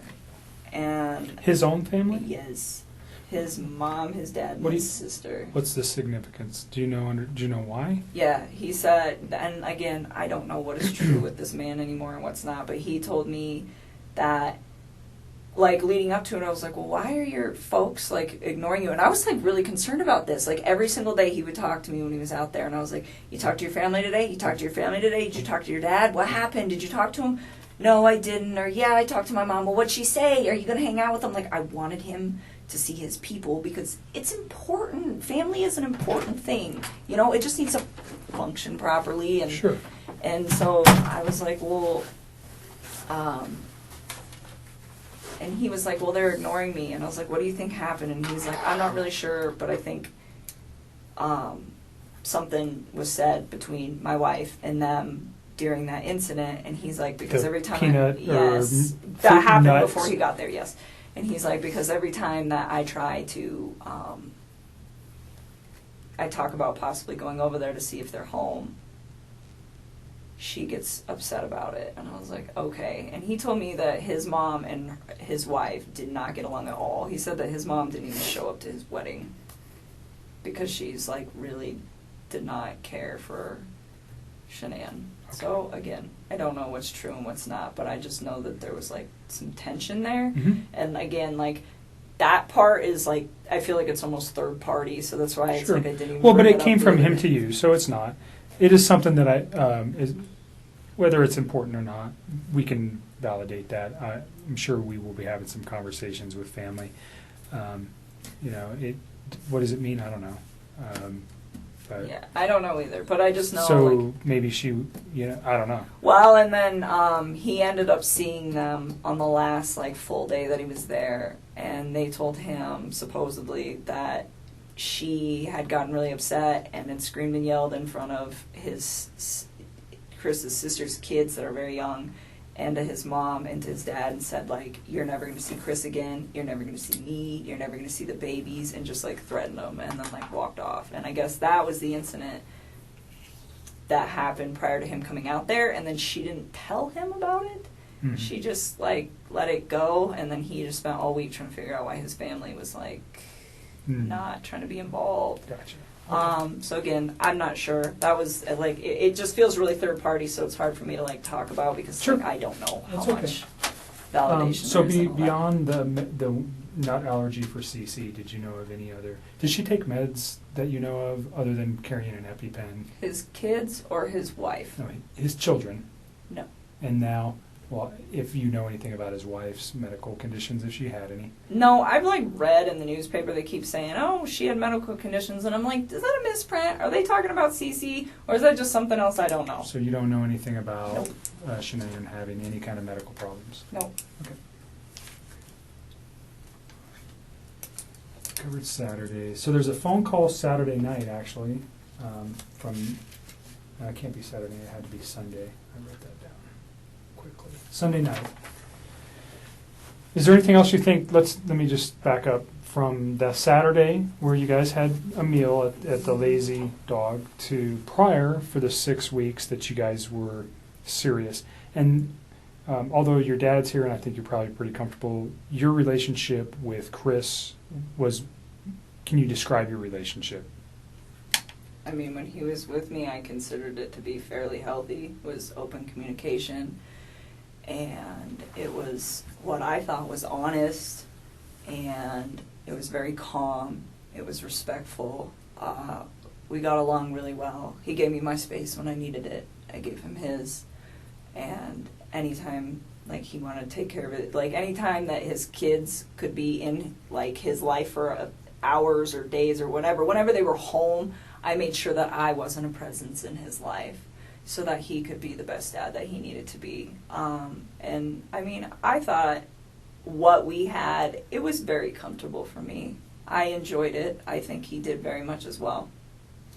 You guys, 6 to 8 weeks, 2 months, whatever it was, you guys had an intimate relationship during that time. Yes. Okay. So you're pretty serious. Did he ever tell you that he loved you? Yes, he did. Did you ever tell him the same? A couple times. Okay.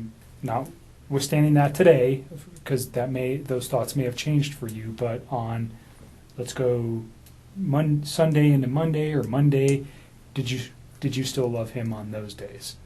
I think it was something where it was like I said it a few times and I meant it, but he definitely felt the urge to say it to me a lot more than I did to him because it was just all very new to me, and it was like, take your time with this. Like, you don't need to like rush that, you know? Like, I remember when he was in North Carolina and he was like trying to patch things up with his wife and he told me he loved me, and I was like, don't say that to me. Like, please go try to fit. And I mean, and that might even be in the text too, where it's like, don't say those words to me and then go try to make peace with your wife and lay in bed with another woman. Like, just don't do that. And I was like, it's not that I don't appreciate what you're saying to me. It's like, it just didn't sit right for me, you know? So I just be like... Almost like an insecurity where he had to say that to you? Or? I don't know. I think he like... looking back at all this now, I don't think he was trying to fix things with her. So saying, I love you, to me, seemed like probably something that he genuinely meant. Like, I love this woman. And regardless of where he was going to end up that night. But to me, in the way that I was perceiving things, he had told me that he was trying to fix things with her. So it's just like, this is an inappropriate time. And I wasn't mad at him. And I'm pretty sure that's in the text too, where it was very like calm, but it's just like, it's almost disrespectful, where it's like, please don't. I'm like, you know, if we get to that point where it is you and me, like, yes, you can say that, but not then. Like, that's... So you thought he was very genuine when he said that? Yeah, I did. I mean, and he wrote it. It's in all those cards I gave you. Not in all of them, but okay. Like the later ones. And thank you. When you said it to him, you said you meant it when you said it? Yes, I just didn't say it as frequently as he said it. Like, sometimes he would say it, and I was just like, for me, it was still, like, very, very new, so I kind of, like, took my time and only said it when I was just like, this is a really important moment. So you got, I mean, in the short period of time that you guys were together, he yes became very attached to you. Yes, very, very he's attached. Sending cards, flowers. He's telling you he loves you. He sends you flowers. Does he buy you any other gifts? Nope. I wouldn't have wanted them anyways. Flowers is enough. You can't. I don't need expensive stuff. Okay, but he becomes very attached to you. Yes. You guys are talking multiple times a day, at least. You're all the time. You're seeing each other on a regular basis. Yep. So it's a very And his wife is not around, nor are his children, so there's a lot of time for you guys to build your relationship in this first four weeks or so. Is that fair? Yeah, and even when she was back, I mean, it was still like we were still spending time together. He was still spending time with his children, and I had my own life. Like, I mean, there was 1 week where I just like went out of town with my friends for my birthday. I wasn't even around the whole like last few days of June up until the 3rd of July. I was like gone, you know. And then there was another like last weekend. I had a friend impromptu come in town from out of state, and I hosted her for a few days. And it's like I still did my own thing all the time. Like, whether he was there or not, like, if my friends were like, hey, we want to make plans, I would tell him, like, we're not hanging out today because I want to go see my mom or my dad. Did your friends know about him? Nope. Why? Because it's like he's with 2 women right now. They don't Okay. need to know about So that. if you had a boyfriend of 4 to 8 weeks on a regular, I don't know if you were married prior or if you had a boyfriend before, but if you had a steady boyfriend, you would have let people know. I think you told me before we got started that you just told your dad about Chris No, I wouldn't recently. have told them. I wouldn't have told Okay. people. It's too early. I mean, people... So you don't tell your friends, hey, I No, got a because boyfriend. people come and go. I mean, Okay. the dating scene these days is like, it sucks. I mean, so, no, I wouldn't. I mean, it would have to be something, even with Sean. I think I was with Sean for probably like 6 or 7 months before I brought him home to my family. I mean, I really, Okay. same with, that was the guy I was in a previous relationship with, but I But mean, this one you were a little bit more, you said he's with 2 women. Was that one of your considerations for not telling anybody about him? Yes, well, I mean, it was like, okay, like this, to me, it wasn't going to be an extended thing. Like, if it got to the point where we were, like, dating for, like, 3 or 4 months and he's still talking about, oh, I'm going to move out and I'm going to sell the house, I think at that point I probably would have just been like, I don't think you're really, like, doing these things you say you're going to do. And I probably would have just, like, left because at that point, it's not fair. It wasn't fair to me in the first place. It wasn't fair to her in the first place. It wasn't fair to any of us in the first place. You know, it wasn't fair to his family for him to have an affair. It wasn't fair to me to have him lie to me and make me think that everything is going to plan. And still to this day, I don't even know what's a lie and what's not. I don't even know if they were, like, filing for divorce. I don't know if they were putting the house up. I don't even know anymore what is real and what is not. But what I do know is it's just like, you know, that wasn't fair to me either, because if I'd have known not even all the truth, but like obviously some of it, I wouldn't have even engaged in any of this in the first place. And it just, I mean, and that's the part for me, just like on my personal level, outside of everything that is happening, that is gonna affect me long term. It's like, you know, I'm gonna wake up every day and know that, like, this mom and her unborn child and these 2 little girls are not around anymore, and it breaks my heart. It is so, oh my God. And then I have to think about, like, the consequences of his actions and how they affect everybody else. Like, all of these, her family's impacted. My name is about to be, like, slandered for probably a while. I don't know how long it's going to take to heal, but I would not be surprised if it's going to be hard to go out in public sometimes for a couple of years. And that really hurts me. I'm just like, this is a horrible, horrible thing. Like, how dare you, you know? And people aren't going to understand that. You know, they're going to say, oh, you know, you're the woman that had an affair with this man who took out his whole family. And I take a step back and it's just like, I didn't know. Like, it's, he's so disgusting. I'm so ashamed of him and everything, and I just, oh, those little girls, they're so little. They're so little. We talked a little bit earlier about getting some help for these things, and we can provide that Okay. at really no cost through the state. One more, we just want to make sure there's resolution. Absolutely. That's why we come to you guys to Yeah. pound it down Hey, until there's I'm nothing left. sorry that you're talking again today. I really am. I don't want to put you through any more trauma than you've already been through. There is reasons for everything that we're doing today and I know. what occurred. And I'm sorry. I genuinely am sorry. These are not things that we like to do twice. It's the same thing with other types of victims from other crimes. We want to do it once and we want to be done. Unfortunately, we didn't know yesterday what we know today, and that's why we're here, because we need this video. And I am sorry, because I know it's hard to talk about it. God, But it's it's so sad, and she's pregnant. And, you know, on our end, we God, and didn't, they're so cute. They're so little. Like, why? Why? How? I don't even understand how you could, like, bring yourself to do that to somebody who's, like, that big.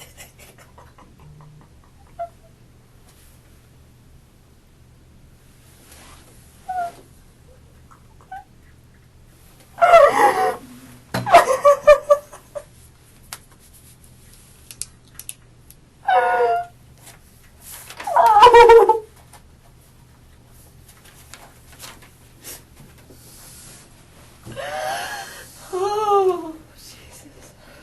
take a minute. Do you want to step out for a minute? No, I just need to chill with my eyes closed for a sec.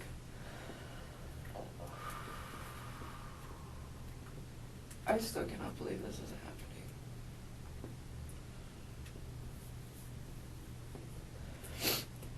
Alright, let's keep going, because we're just Let's- getting to like the meat of this whole Let's get situation. to the phone call on Saturday from 9 to 11.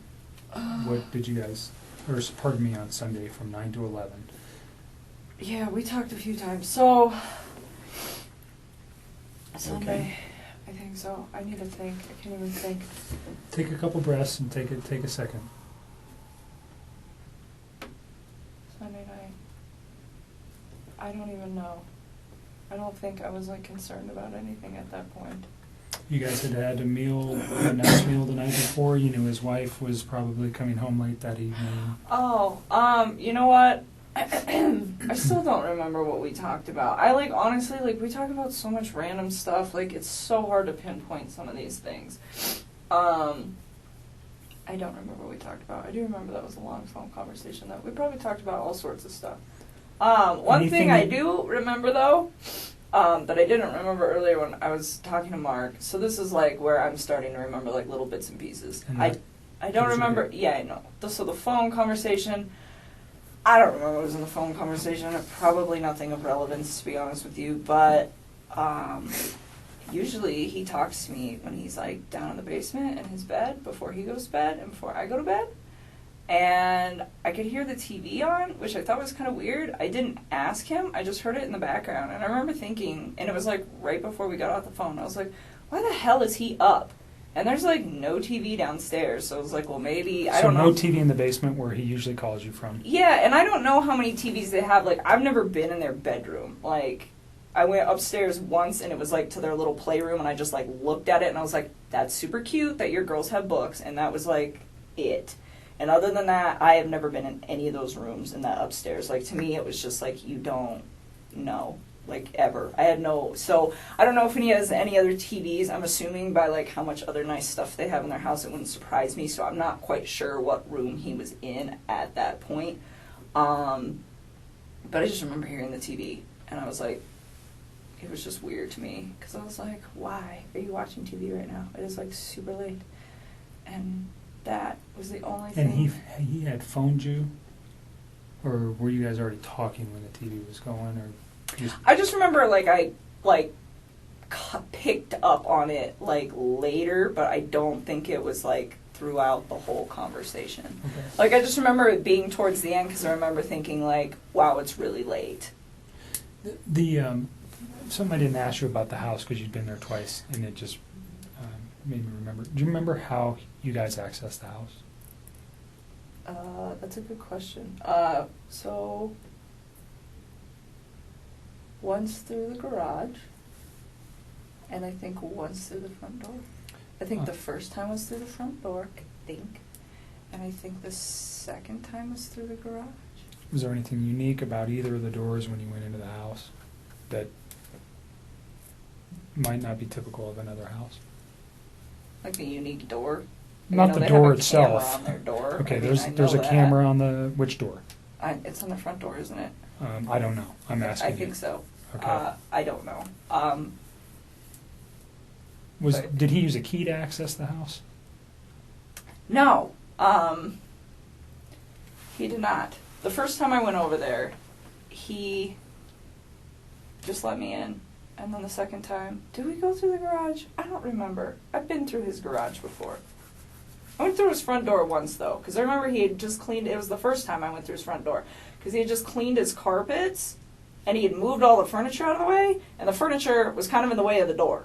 And he's like, the door doesn't open all the way right now. I'll move all the furniture back when the carpet dries. So I do remember that, just kind of offhandedly. And the second time, I want to say we went through his garage, because I remember his garage. I remember, yeah. So he was at the house when you went there. You were never there by yourself. He right? was at, yeah, Or he no. took you there. The first time he was already there, Okay. and I met up with him. And the second time we went there together. So the front door, I asked if he had used a key. He let me in. Okay. So there's a, those keypads where you can Mhm. enter an access code. Do you remember seeing that on his door? Like, I want to say vaguely, but to be honest with you, I don't remember. Like, he let me in that day. That So was he never so gave long you ago. the code to access his home. No, Okay. not at all. You talked about a security system. There was a camera on the front door. Was that just like what a Ring doorbell is that goes to your phone? I don't even know what it looked like. I only Okay. know that it existed either because A, I wasn't paying attention the first time I was over there, but B, because of all the stuff that's going on right now. That's the only reason I know Okay. it's in Did you remember existence. seeing any cameras anywhere in the house? No. Okay. Did he ever tell you about the alarm system or give you an access code to the No. alarm system? No.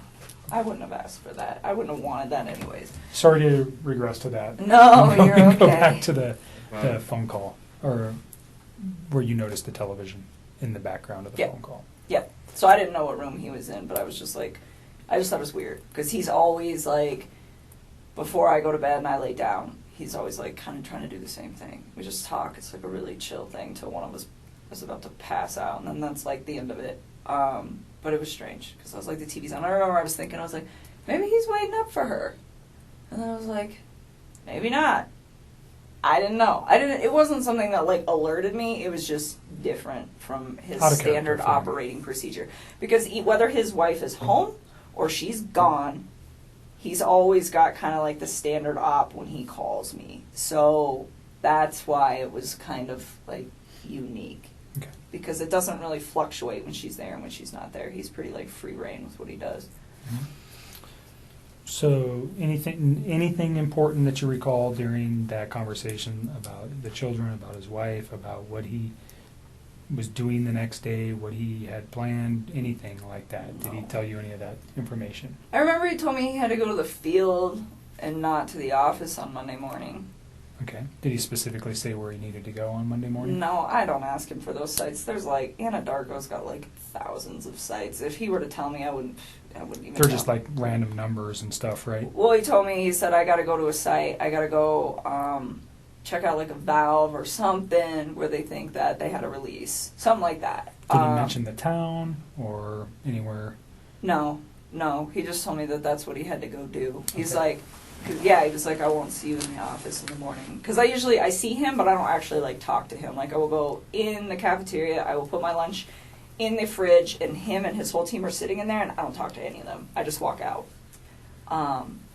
But anyways, yeah, he's like, so I won't see you, I'm going to the field, which is not an uncommon thing for the ops guys to like just go straight to the field. Like it happens. Like typically they go to the office, I would say like 3 or 4 days a week, but there are days where him and his other team members are not there. Or like I'll get in there and some days the cafeteria is packed and they're all there. Okay. And other days I get in there and there's only like 3 or 4 of them. So it didn't cause you any concern that he's No. like, I'm going to the field on Monday, I won't see you.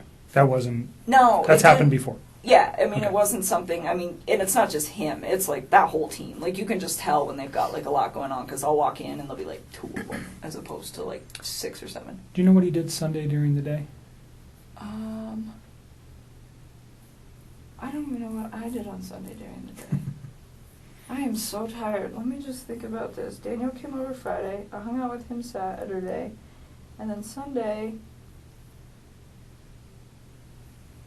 When did Jim come in? Monday. Oh. Jim got here Monday. What did I do on Sunday? I am like drawing a blank. I'm really tired. I don't know. Can I get back to you on that? Did you guys have any conversations on Saturday night during your meal, what he might be doing on Sunday? I'm sure we did. I don't know why I'm drawing a blank because I haven't slept. If I say that he may have done something with his children, would that refresh Oh, yes. your memory? He went to a birthday party. Okay. Did you know whose house he was going to? Nope. But I know that they had a water balloon fight. Okay. He had one, or his children? His children did. Okay. He said he used to get really into it. He said he got like really interactive with his kids. He's like, some of the adults don't really spend a lot of time playing with the kids, but We I went always to do. the museum on what day, Saturday or Sunday? Sunday. Okay. That's right. So Okay. that's what I was like, was I hanging out with you? God.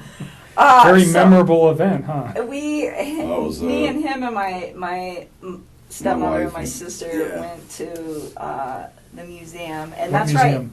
right, the Denver Museum of Nature and Science.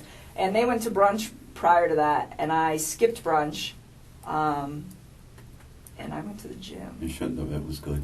I had to do core day. That was the last time I worked out, actually. That's so what we did Sunday. Okay. Yeah, so core day, and then we went to the museum, and then When did he tell you about the water balloon fight on Sunday evening during your conversation on the phone? I think so. Okay. So think you don't so. know whose house he went to on Sunday, No. but you knew it was for a child's birthday? Yeah, and he had told me about that in advance, really. So I don't know if it was Saturday that he had told me that he was going to go that birthday, or like Friday. I just remember he was like, "I got to go to this birthday party Okay. with my kids." Any other conversation that makes sense? I mean, honestly, at this point, I'm really tired, so I know there are certain things that I need to tell you guys that we'll get to as these days progress. Yep. But in all honesty, if it doesn't stand out to me now, Today? it probably That's fine. wasn't relevant. What about that 9 o'clock thing you were telling me on Monday? Oh, that he told me? Oh yeah, well we'll get there. We'll get there. We're still on Sunday. So we're on night. Sunday. We're gonna get to- literally- we're gonna I know, get to- This is gonna be a long. We're gonna night. get there to Monday. We're getting there. So Sunday night or Sunday during the day, you had your own personal stuff going on with your family. You never see him on Sunday. Is that accurate? No, I didn't see him. What did I do the rest of the day? I came home. I think I might have just chilled at my house. I don't remember. I think I cleaned my house. I don't know. I didn't see him though. Okay. And Yeah, Saturday was the last time I saw him. Okay. Sunday, you're at home. You talk to him. We know you have a conversation Mhm. in the late evening hours, and then you go to sleep on Sunday night. When's the next time you talk with Chris? Probably Monday morning. Do you know what time? No, I mean, so we used to like randomly text each other like throughout the day, but we both get really busy. So some days like I don't hear a lot from him, and some days I don't text him until like 2:00 in the afternoon because I'm just like busy. And I remember I didn't hear a lot from him that day, which was like that's not out of the normal for either one of us during the day. But at one point, I do remember he like texted me and he's like, "Oh, it's been a really busy day," and then like said some other stuff, which I'm sure you will find in my text. What he said, I don't know. It wasn't obviously anything that was like alerting to me. That's what I'm saying. Like at this point, like I remember really key things, but if it's like a conversation that I'm like, I don't remember exactly what was discussed, it's because it was probably just bullshit, like just talking to each other. Yeah. Small talk stuff. Yeah. But I remember he was busy that day, and we didn't talk that much. And then I clocked out at 3 is what my time card says. That's what I was showing Mark the other day. And I got home to go meet my buddy. One of my good friends was coming over to my house. And he actually has a key to my house, so he was actually there when I got there. And Who's that? my friend Jim. And so Jim came over, and I got home. He was there. He had like just walked in the door, and I remember, like, briefly after he got there, I checked my texts. I mean, briefly after I met up with Jim, I, like, glanced at my texts. And Chris said something about, like, my family's not home, or, like, my wife and kids aren't home, like, something to that effect. And I told Mark, because he asked me for a time, and I don't have an exact time, but I remember it was, like, right after I walked That in was a the- text message, though. Yeah, it's in a text, and it's, like, it was, like, briefly after I walked in the door, so based off how long it takes me to get home from work and when I clocked out, it was probably about 3:45 p.m. Texts me and tells me that. And, like, he knows when I get off of work, too, so he doesn't always bug me if I'm busy. So I don't know what's up with that, but that's when he sends that to me. And So you're saying that he would have known that you would have had your phone available to you and not been at work when he sent you that text message? Yes, that's what I'm trying to say. So looking back at it, you think it was purposefully sent at that time? Oh, I'm sure. I'm just asking your feeling on that. Yes, and then he said, "Call me when you can." And I was There was like, no other communication between you and him that morning, on Monday morning? Well, at all. there was, but it was like random, like But nothing about this event? no. About, like, my wife's missing, or No, anything? nothing, Okay. nothing. And you knew he wasn't coming to the office because he had told you that Sunday night. Yeah, and then he goes, and so, like, they're only in the office for the morning. Like, Right. some days it's longer than others, but I would say by a maximum of 7:30 every single morning, they're all gone, and they don't come back unless they have, like, a meeting or something that they have to attend. So, like, not seeing him for the rest of the day is not, like, an unnormal thing. Okay. Like, but like I'm saying, like, we don't really, the only reason we interact was kind of, like, by an off-chance thing. Like, I don't work with him. Mm-hmm. So he, yeah, we talked, like, randomly throughout the day, but it was really sporadic, and he seemed pretty busy, so we didn't talk too much. Like I said, didn't put too much thought into it. It happens all the time. Waited till about 3:45, then sent that text to me, and yes, he does know that I will be home at that point. Or getting home. Did you give Mark Jim's information? No, I would really, like, not like to involve him in this. Okay. He does not know about this. He was not, like, he doesn't know any of this is occurring. Okay. Like, I was So literally he knows, certainly through the media, that something's occurred. yeah, he's, with like, Chris. out of town. He's probably has Okay. no idea. He doesn't know Okay. who Chris is. Like, he's not, I do not know. So he's just a friend of yours yes. um, He does that not was need to be coming dragged to your into this. apartment and doesn't know anything about Chris. Does he know anything about No, Chris? Okay. nothing. Absolutely And not. we've known Jim for Yeah. years and years. You're not dating him or anything like that? It's No, just a he's friend. like one of my very good friends. Like, my dad knows him. He's a great guy. He works out of state a lot, so when he's in town, we hang out. But when he's in town and he's off of work, to save time, so I give him a key to my house, one, because I trust him and he's one of my best friends, and two, because sometimes he will just meet me there, because I'll be like, hey, I'm getting off of work, and then if I get stuck in traffic or something, he ends up, like, sitting outside of my apartment waiting for me to get off of work. So I'm like, here's a key, and, like, my dog loves him and stuff. So no, he's not So he's just a involved family with friend. it. Yes, I don't even The only want reason him I dragged ask, into this. and I'm not really concerned about your location. I think we already have your cell phone records. At some point, did Mark ask you to supply?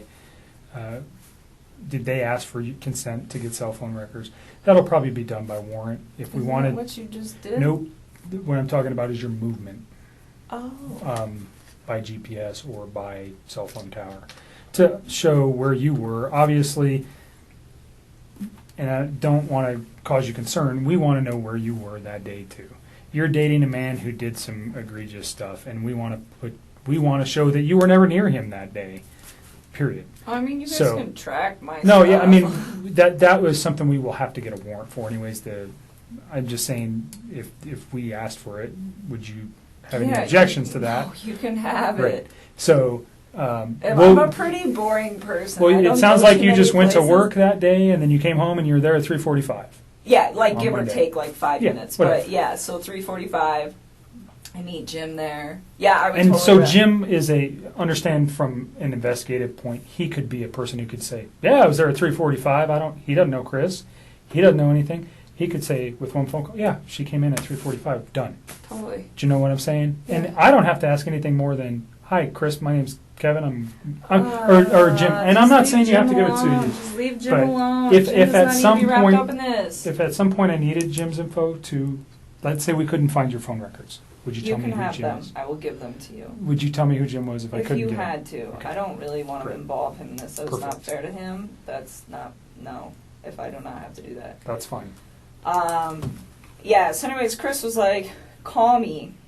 And this is the 345 text. Yeah, he sent me like a few. I think there was 3 of them, and I don't remember what the other one said, but something about like, yeah, my family's gone, or I don't remember verbatim, but call me when you can, or call me when you have a chance, something to that effect.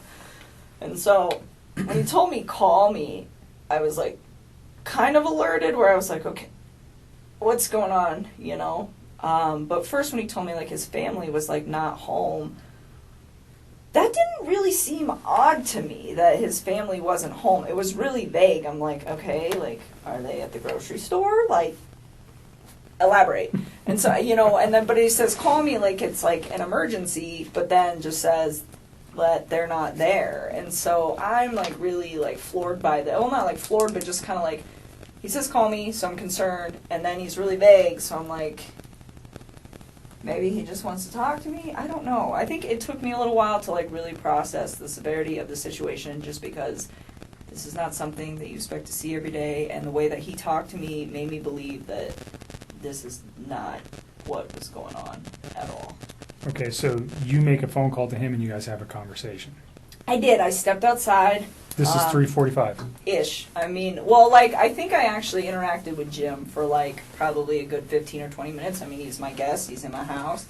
So I don't think I called him right away. But, like, I mean, I'm trying to balance the fact that I have my friend here, and then Chris is saying that something needs to be addressed. But to me, it didn't sound like an emergency. I mean, it's all the time. Like, people aren't home right now. You know, so it just... It wasn't like, oh my God, I have to take this call. It didn't register as being critical. No. I mean, it was the way he said it, and I was like, okay. So I remember hanging out with Jim for a while, and then I stepped outside, and I made a call, like, out on my back patio, and I called him, and he didn't answer the phone. And then he texted me back. Oh no, did he answer the phone? I don't remember. I think he missed my call, and then he called me back. Or he just answered. Either way, it was a very short talk to him where he was just like, I have to go. The cops are here. And I don't remember if he said that on the phone or over text. That's I don't okay. even, I'm so tired. That's fine. You don't But need either the way, different, like, it's the just cops, the context. Yeah, I mean, you guys will figure it out. The cops are here. And I'm just like, all right. And then I remember we were we were texting, but I was like hanging out with my company, so it wasn't like a nonstop text. It was just kind of like I would check my phone every once in a while, and we would communicate with each other. And he was just saying like they weren't there, and that her friend Nikki was there, and that her friend Nikki had called the cops. And I'm like, why would this girl call the cops? And like, I honestly do not remember the order of operations on all of this, but I'm pretty sure the majority of our conversation that night until my friend Jim left the house, which was probably pretty late, I don't even know what time, like 9 or 10, was all via text. So you should have this via text. Like, Okay. I don't think we started talking again on the phone until, like, after my company left. And he was like, I don't know, he just started, like, giving me details about stuff, and I don't remember what order, but he was saying, like, Nikki was really upset, and that the cops were there, and that they were, like, searching the house, and I was just like, what? You know, like, what? Why? And he was telling me that, they had, like, had a disagreement or something like that, and then, he told me, like, she was gonna go to a friend's house, and I was like, okay, well, maybe she left, you know, maybe she just, like, went to her friends. And then I think I don't remember, but I think he was the one that told me that her cell phone and her purse were still there. I think he told me that. He told you her cell phone and purse were still there? I think he did. I don't remember. What's the But, significance of that in your mind at that time? At that point, I thought this woman was really trying to get out of this house. Okay. That's what I thought, because he said that they'd had a disagreement, and I was just like, okay, well, I mean, I leave my cell phone at When home. he sometimes. said disagreement, what did he tell you what it was about, or? Not at that point. Not at that Okay. point. So, again, like, you guys are going to have to check these texts, because it's all, like, my brain feels That's like okay. a mashed potato right now. But I remember him saying that, and I'm just thinking, like, well, maybe she was in a rush, you know? Like, maybe she was just like, I'm going to my friends. I'm leaving my cell phone here because I don't want you calling me. I don't want anyone else calling me. I mean, there are days where, like, when I'm outside of work, I will just shut my phone off. I just do it, and it's, like, my way of getting peace. So to me, that, I mean, like, it was weird that it wasn't even that weird to me that she left her phone just because I leave my phone, but it was weird to me that she left her purse. But knowing the fact that that girl was, like, always on her phone, then yeah, I guess that is kind of odd. Like, she lived on her phone, I think, yeah. pretty much, is my understanding of her and a phone. So, I don't know if you knew that I did. until prior to the media stuff, or just from Chris. I did. So, did that strike you as odd? But you're Kind thinking of. I maybe mean, she just left. I just thought she needed to, like, get away from the situation. I mean, that didn't seem that awkward to me, that a couple that is going through a separation would be like, I need to leave.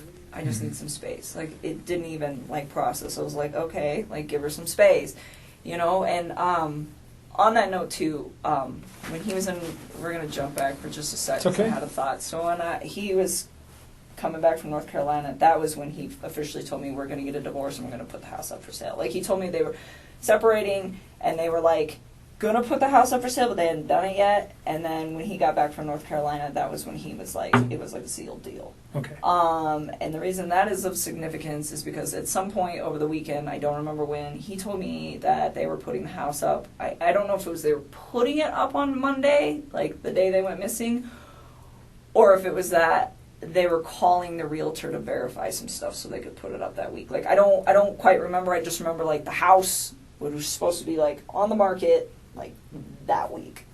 Did he name a realtor ever? Yeah, he did, and I don't remember her name. It was a female. Okay. And I don't remember her name, like, That's at all. fine. I was trying to think of that for you guys not too long Is that the ago. company? Do you got the company name? No, he never gave me that. He, like, gave me her name, and it was the same name twice. He gave it to me once when he was in North Carolina, and then once the other time. Because I remember asking, I was like, who's that? Because he's like, I'm going to have her call so-and-so today and make sure everything's still good to go. And I was like, who's that? He's like, the realtor. It's like, oh.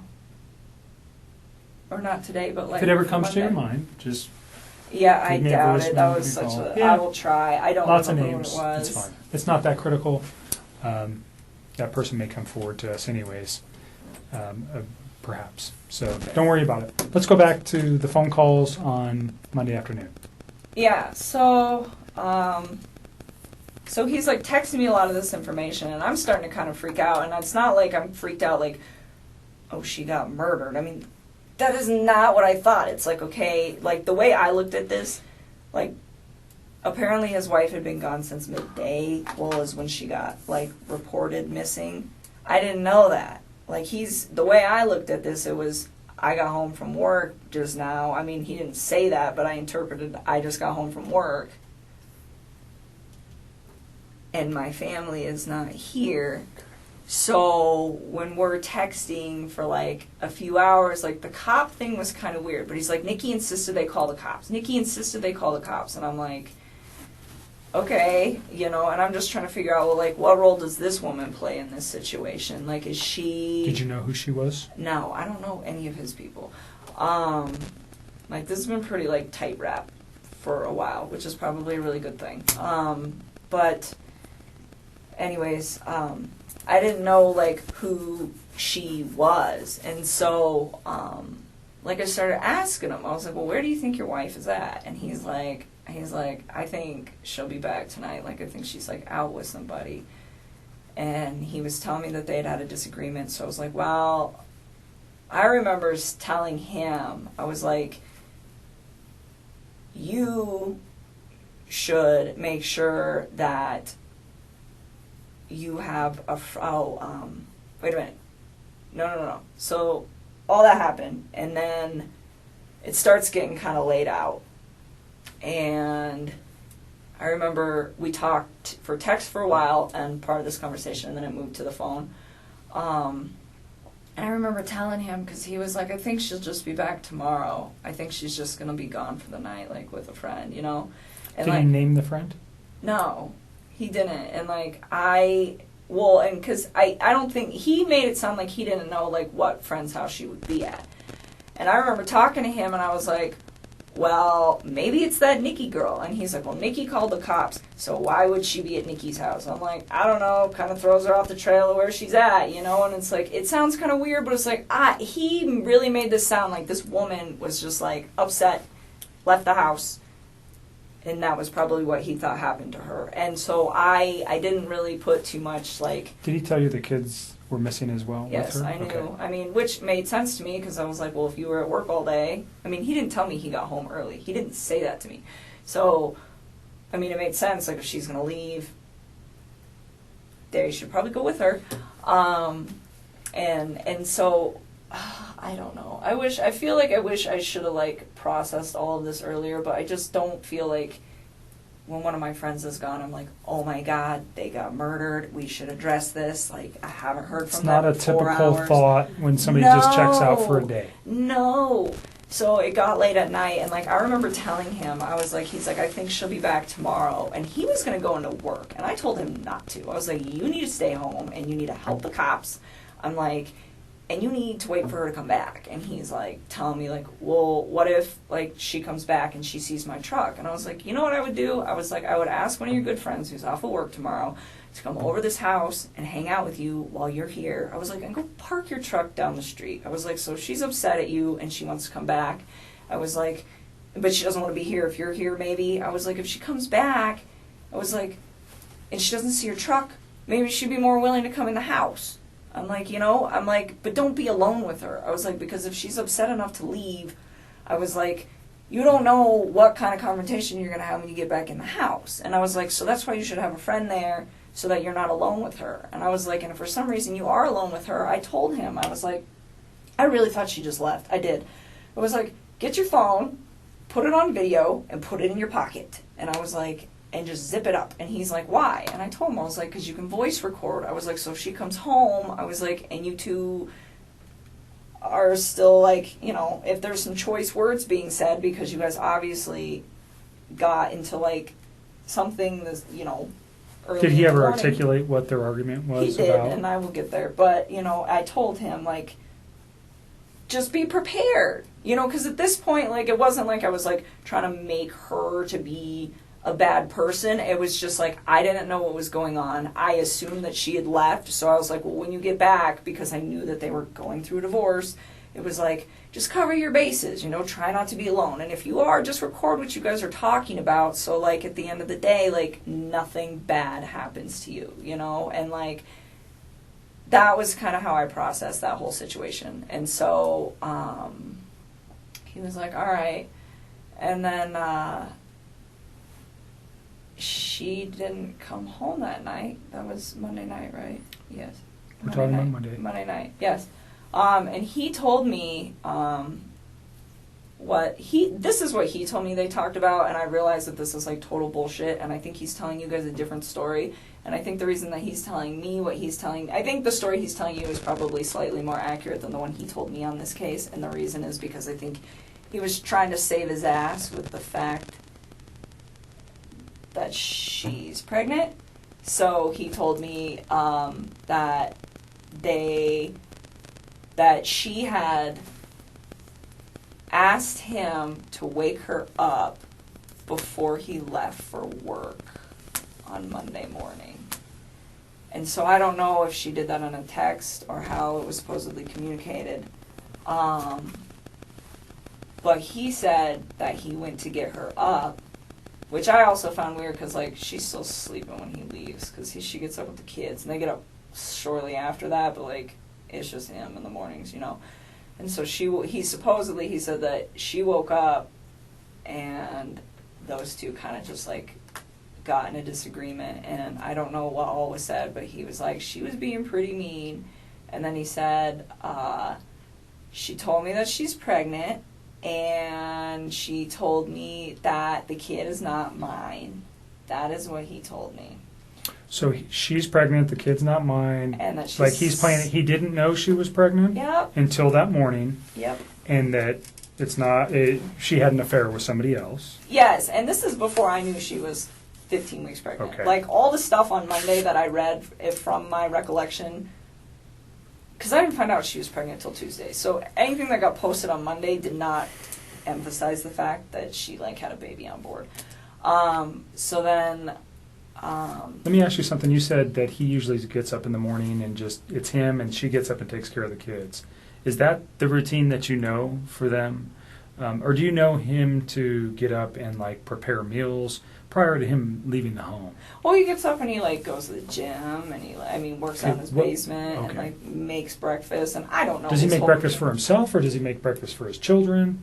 I don't know. I don't know. They're still sleeping at that point. Like all I know is he at one point in some time in this whole thing, he told me that they usually get up at like 6:30, and she gets him ready and takes him to school and like does all the morning stuff with them, as far as I know. And then in the afternoons when he gets home from work, he kind of does more of the afternoon stuff. Okay. So it's kind of like a tag team operation that they have going on, but I think she does more in the AM and he does more in the PM. All right.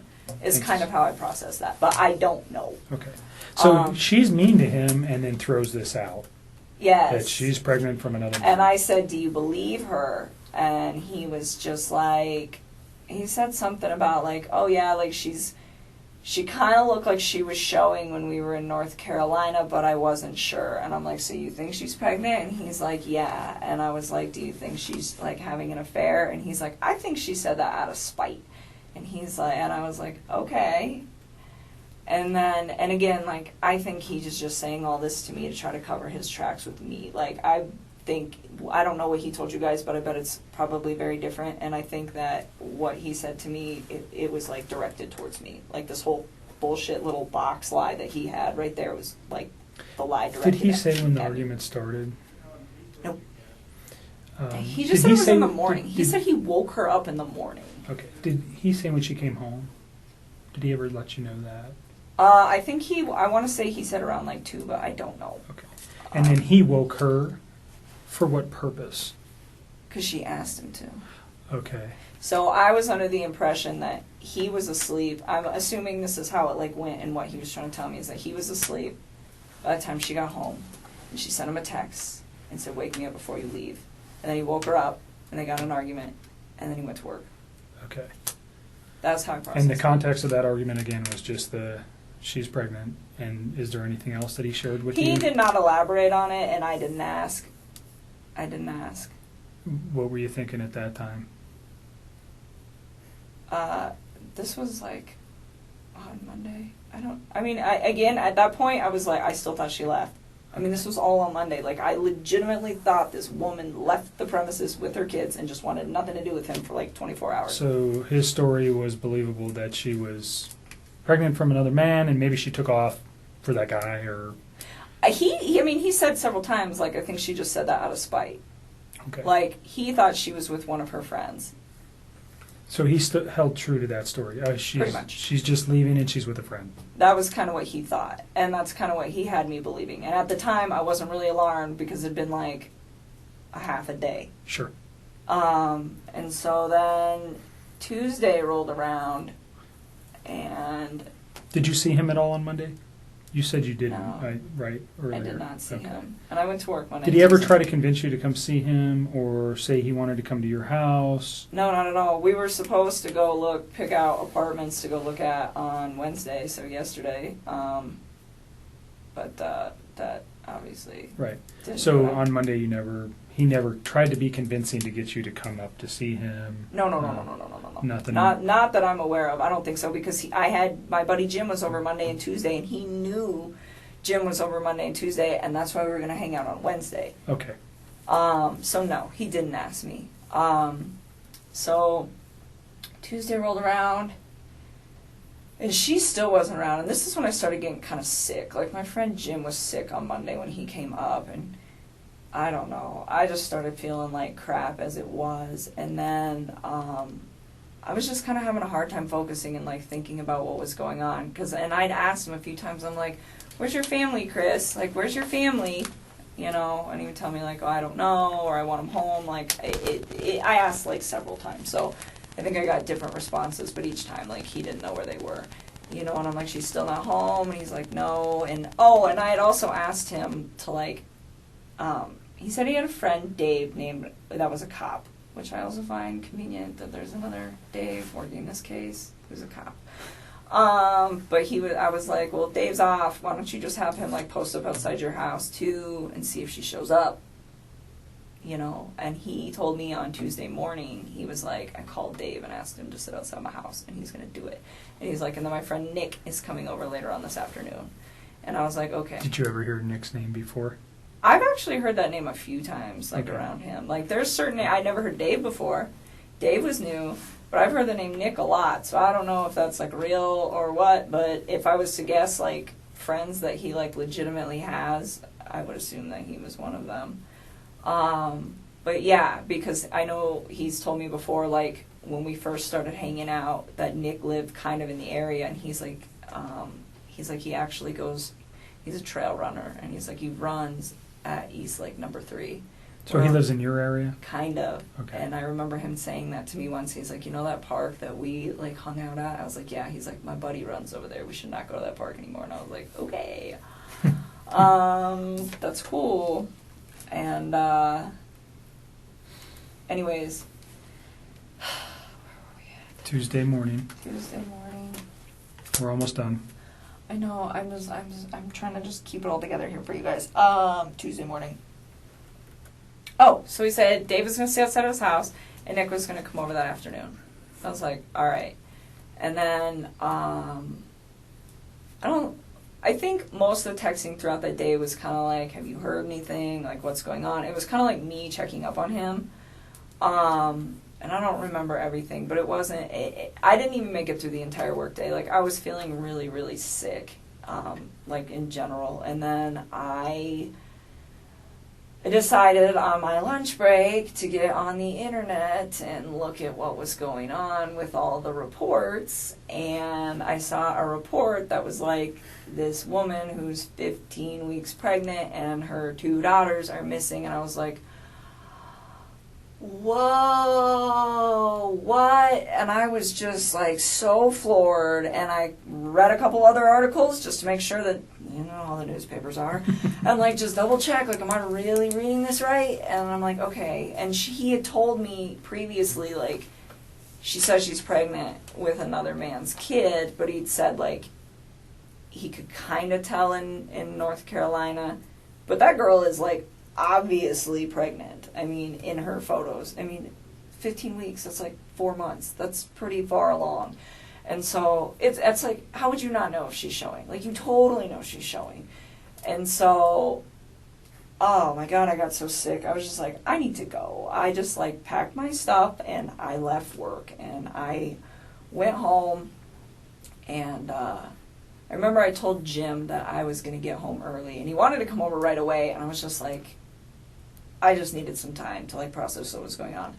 But I did tell him, I was like, you can come over earlier than you did yesterday, because he didn't want to wait in traffic. That was the thing. He's like, save me some time. So I don't remember what time he got there. I probably still have that text, because I don't have any reason to delete those. But he came over a little early, but I did have, like, a gap of time in there. I don't know how long it was. I bet it was, like, from the time I got home to the time Jim got there, but it was probably, like, I don't know, hour and a half, maybe, somewhere around there.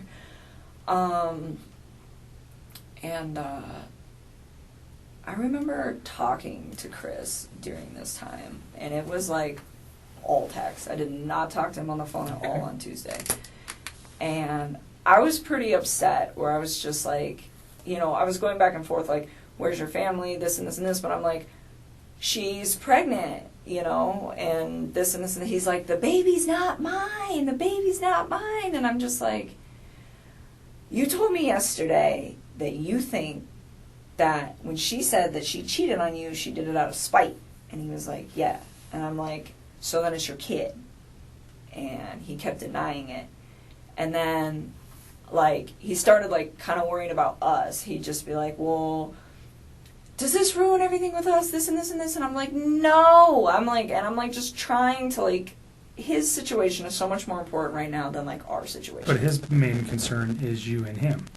kind of, sort of. I mean, and I keep like asking him, like, I'm like, and I told him numerous times, which is also in the text that you guys will pull, where I'm just like, you need to focus on finding your kids and your wife right now. And I was like, and you need to focus on finding all 3 of your kids. And I like kept like emphasizing to him like he had 3 kids, you know? And like I wasn't even like mad about it. I was just like, you need to find your family. You need Did he ever go look for them that you know of?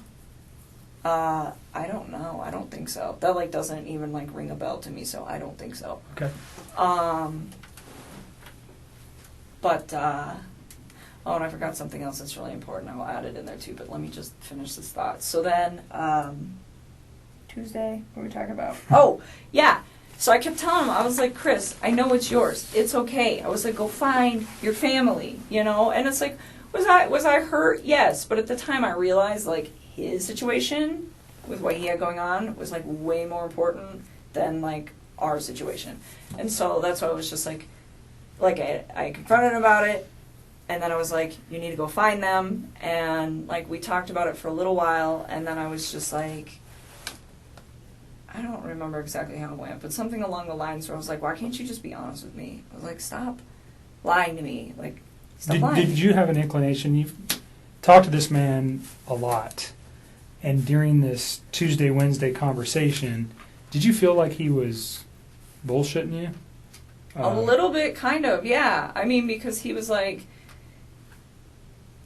not Monday. Monday I did not. But Tuesday, yeah, that's when it all started to click. I was like, oh my goodness, because he was like, well, like, he just didn't seem as, like, concerned as he should be, and he was, like, super worried about shit with us, and I'm just like... So concerned about his family and overly concerned about your relationship. Yes. Okay. And I kept, like, trying to put it on the back burner. And shame on me for bringing it up in the first place. I was just really taken back. Like, wait a minute. She's 15 weeks. Like, how would you not notice that? Like, I was just, like, I was confused. And I was also like, is he lying to me? And I kind of wanted to know because I realized that, like, there's a situation at hand here. And I'm just like, what is going on?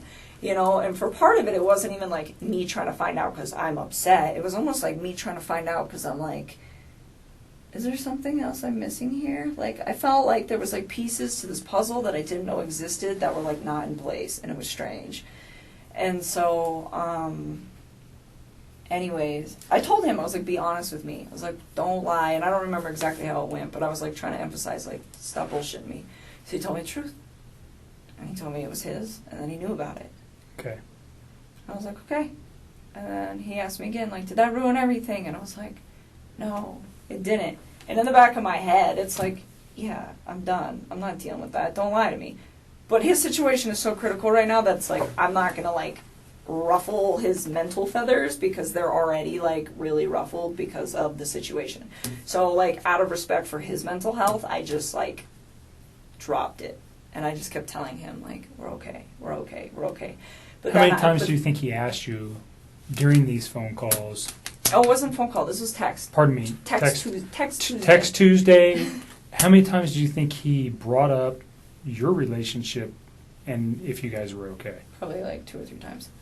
And how many times did he bring up concern for his children or his wife?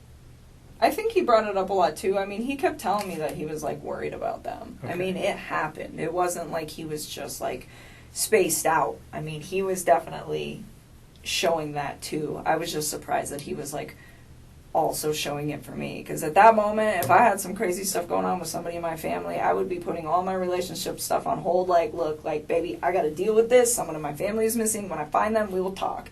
And that would just be it. But that's just me. I mean, that's how I would address the situation. And that's kind of how I've been like gauging how I handled Monday, Tuesday, and Wednesday is like, what would I have done? Sure. You know, and kind of like, that's why like I didn't contact you guys on Monday, because I probably wouldn't have done that for one of my friends. And not that I'm cold-hearted, it's just like, it just, that's just not how me and my friends work. So it didn't, you know, so there's extenuating circumstances that you wouldn't have known that caused her friends to be concerned. Mm-hmm. Just so you know. There's nothing wrong with you for not going, oh, something's wrong and calling the police. the people that provided the information to the police initially had way more information about her than you do. So that's why they came forward. So I can see it, I can feel a little reservation that you're like, why didn't I do something? You didn't know enough. I think a normal person on Monday, a reasonable person is just going, shit, this woman's, whacked out relationship with her husband. She's got 2 kids. Now she's pregnant. She just takes off. So don't blame yourself for not making a phone call to the law enforcement or going to the police. You didn't know anything. So I'm just trying to help you get past that. Don't worry about it. Okay. It's not, the people that came to us had way more info than you did regarding what was happening with her life. Okay. Okay. So don't thank you. don't beat yourself up over that. Please don't. Okay. And then, so Tuesday, after that conversation, I told him, I told him to delete his text because I knew he was like going crazy texting me, and I didn't want any of his friends to see him texting me because I don't think they knew about me. It had nothing to do with you guys. It was just like, and you'll see him, The secrecy of your relationship. Pretty much. And I just feel like he was texting me so much openly, and he had friends there that I was like, I didn't want them to see that. And so I was trying to get him to slow down. And then I told him too, after he lied to me, I was just kind of I was done. And I was trying to find a way to get away from the situation without alarming him or panicking him. So I told him everything is all good, I'm still here for you, and I feel bad because I lied to him, but I just try to keep him calm. And then I told him contact me once they find your family, and then we'll talk. That was Tuesday? That was Tuesday. Okay. And he sent me a text back saying something along the lines of what did he say? Something please just think of and I kept telling him I was scared. I was really freaking scared. In fact, that's another thing I miss. I'm so tired. Monday night, I called him back in the middle of the night because I could not sleep. I could not sleep at all. And I remember when I called him, he sounded like he was sleeping. And I was like, how the hell can you sleep right now? That's exactly what I said to him. And he was just I'm just kind of dozing off and on the couch. And I just remember thinking, I haven't shut my eyes yet. And this is not even my family. And so that happened on Monday night. So then I was going somewhere with that had to do with Tuesday. I forgot what it was. I'm so sorry. Take a breath and relax. We're almost to Wednesday, and then we're out of here. Yeah. So then, so then once he lied to me, I just really trying to push him away, and he was just don't forget the person that you knew me to be when you were with me or something like that. And was that strange? It just kind of sounded almost like a farewell, and I didn't think it was too weird because I was I think he realizes that I'm really upset that he lied to me, and I think he's aware of the fact that I'm probably about to walk away from him. So I think that was his way of saying goodbye. So it didn't really seem strange in the context of what was going on between the him and I part of stuff. And then, and I kept asking him too, what did you do, Chris? What did you do? And he was I didn't do anything. And I'm where's your family? And I asked him that. I don't know if I started doing that on Tuesday or if I started doing that on Monday, but I think it was Tuesday because I don't really think I was that alarmed on Monday. And then, so that was supposed to be our final sign-off text. And then Jim got there at my house, and I was hanging out with Jim. But I was still, in my head, just kind of, stressed out. And I remember I, walked out of the room, went in my bedroom, and texted Chris one more time. And I told him, I was if you did something bad, I was you're going to ruin your life. And I was and if you did something bad, I was you're going to ruin my life. And I was and I promise you that. And he responded back to me, and he's I didn't hurt my family, Nikki. And that was the last text. That was the last time we ever talked. And I never said another word to him after that. That was Tuesday. That was Tuesday. And then he left me alone. He gave me the space that I asked him. He respected it. And he didn't mess with me at all. Was that a phone call where you said? No, that's all Tuesday, text Tuesday. Text Just Tuesday. call it All text text. Tuesday. Okay. Everything was text. I did not talk to that man on the phone at all that day. I mean, I don't think so. I'm pretty sure it was all text. And then, So at that time in your mind, if you said that, what are you thinking? What were you thinking, that he maybe did something to his family? yeah, I started getting really scared. What caused that The thought? fact that he lied to me. Okay. And that she still wasn't home, and it was day 2. Like, I figure if you're upset for a day, you leave for a day, but you come back. And she wasn't back. And it was, like, midday. And not only that, but, like, she doesn't have her phone, she doesn't have her car, she doesn't have the kids' EpiPen, she doesn't have any of that. So what I'm thinking in my head is, like, for a night, if you're really upset, somebody comes one of your friends picks you up, like, okay. But I can't explain that for 2 days. Like, that just doesn't, like, logically process in my mind as something that any woman I know would do. The one-night thing, I know women that would do that. But the 2-night thing, no. And so I'm like, she's still not back, and he just lied to me. And it made me, like, I just started getting scared. And I remember, like, telling him that throughout the whole day. Like, I don't even know how many times I texted him that. I wouldn't be surprised if it's, like, 8-10 times. Where I'm just like, I'm scared, I'm scared, I'm scared. And one of the last texts that I sent to him, too, I told him, I said, I'm scared because I feel like I don't know who you are anymore. And His response to that? I don't even remember, to be honest with you. I think that was, like, in that, like, sign-off text that I sent to him. Okay. But I mean, I was like, kind of scared. What I was really scared for was scared for his family's well-being, because it's like, I don't know where these people are at this point, and it's scary. I mean, it's scary that she's gone, but it's even more scary to me that these little girls are gone. Like, that was the part that really freaked me out. Like, if it was just her, I'd be like, well, maybe she took off with somebody, maybe she didn't. I mean, I don't know, because she's a grown woman and she can make those choices. Was some of the scared, was there fear in you that people were going to find out about your relationship too? No, I didn't even care about that at that there was point. I was just, okay. like, scared, like, of the situation. It was, like, getting escalated, and it was freaking me out. And he was just, like, not...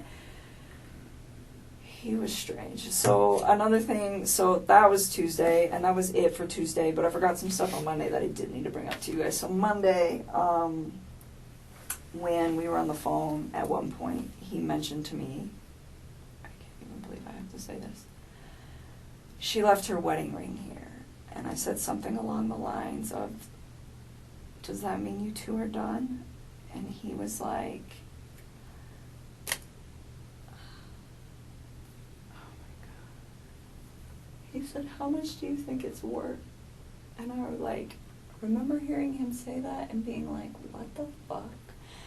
And I remember thinking to myself, like, I don't even know how to respond to this. And so I was like, I don't know, pawn it, man. And I was just like, I pawn jewelry all the time. I pawn jewelry a few times. I was like, it's not worth shit, though. And I was like, so I don't know if you really want to do that. And he's like, no.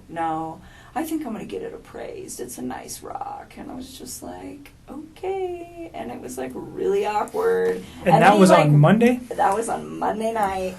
And that, to me, was like, it was kind of strange. And then the Tuesday lying thing, like, I'm telling you, it started, like, Monday night. Him saying that was why I couldn't sleep, because he made the comment about the wedding ring. Okay. And then Tuesday, her still not coming home, and then him lying to me, and I was just like, oh my God, like, what if something happened? And it was, like, really hard for me to When you say, what if something happened, what were you thinking? Like, what if somebody took her? Like, could he possibly hurt her? And that was, like, the first time that I really, I think, genuinely considered, did this man hurt his wife? And it was, like, hard for me to grasp. And I thought about it a lot, and I waited for the night because I wanted to see if she would come home. And it was already pretty late, and I had company, and I was just like, let me just see how this plays out. And my buddy Jim left, I don't know, probably like 9 or 10. Probably it's like the same time he always leaves. And then I couldn't sleep again. It was really bad. And I woke up in the morning and I saw the interview that he had with the newspapers. And he just looked really different to me. How so? the light in his eyes is gone. They're like a different color now. It's like he has no soul. I swear to God. I saw it and I was just like, look at his eyes. I saw his mugshot. They're not even the same color. Like when you guys retrieve the pictures that are on my phone, look at his eyes then compared to now. Like it's the scariest shit I think I've ever seen in my life. It freaked me out. I was like, that's not even the same man that I know. And it was really uncomfortable. But anyways, I saw that report in the morning and I was just to the point where I was just like, all right, like something happened. This woman is missing. Whether it was him or someone else. I know like a woman went missing not too long ago in Longmont. Like I think it was like 2 months ago or something like that. And you guys, not you guys, but somebody up there called off the search on her. I don't think they ever found her. So I was like, I don't know, maybe that's connected, maybe somebody came and got her, maybe he did something. I don't know, but I knew like it was a problem. And at this point, I was like, I'm in a very messy situation with this man. And I don't know what to do. And so I called my dad, because he's like the only person that I trust with everything in the whole world. And I was just like, I have a problem. And I told him everything. And then I was like, we just discussed it. And it was like, we need to go to cops. Definitely. Because I figured you guys would find me eventually. But I was like, I feel like they need to speak to me. I feel like I'm a very important person for you guys to communicate You are. with. And so, you know, and again, I wish I'd have done it sooner, but it just kind of took the sequence of events of his lies and all of his bullshit falling apart for me to process that I needed to address the situation. And so, you know, and the time. And so that to me, and another thing he lied to me on, I caught him on Monday night, he was like, oh, it was right after the wedding ring thing. He was talking about, it might have been before, one of the two, but he was like talking about how he like reflected on North Carolina, and he was talking about how he wanted the separation and all this stuff, and I'm like, wait a minute, I thought you were the one trying to make peace with her and she's the one who didn't want it. He's like, no, I wanted it. And I was just like, okay. And another thing on Monday night, his breathing was like, oh, it was like his voice would crack sometimes. But I didn't like condemn him for anything like that, because I was like, well, yeah, he's probably stressed the hell out. His family's gone. You know what I'm saying? Sure. So I don't know. So that happened, and then He never made any admissions to you about anything that he had done. no.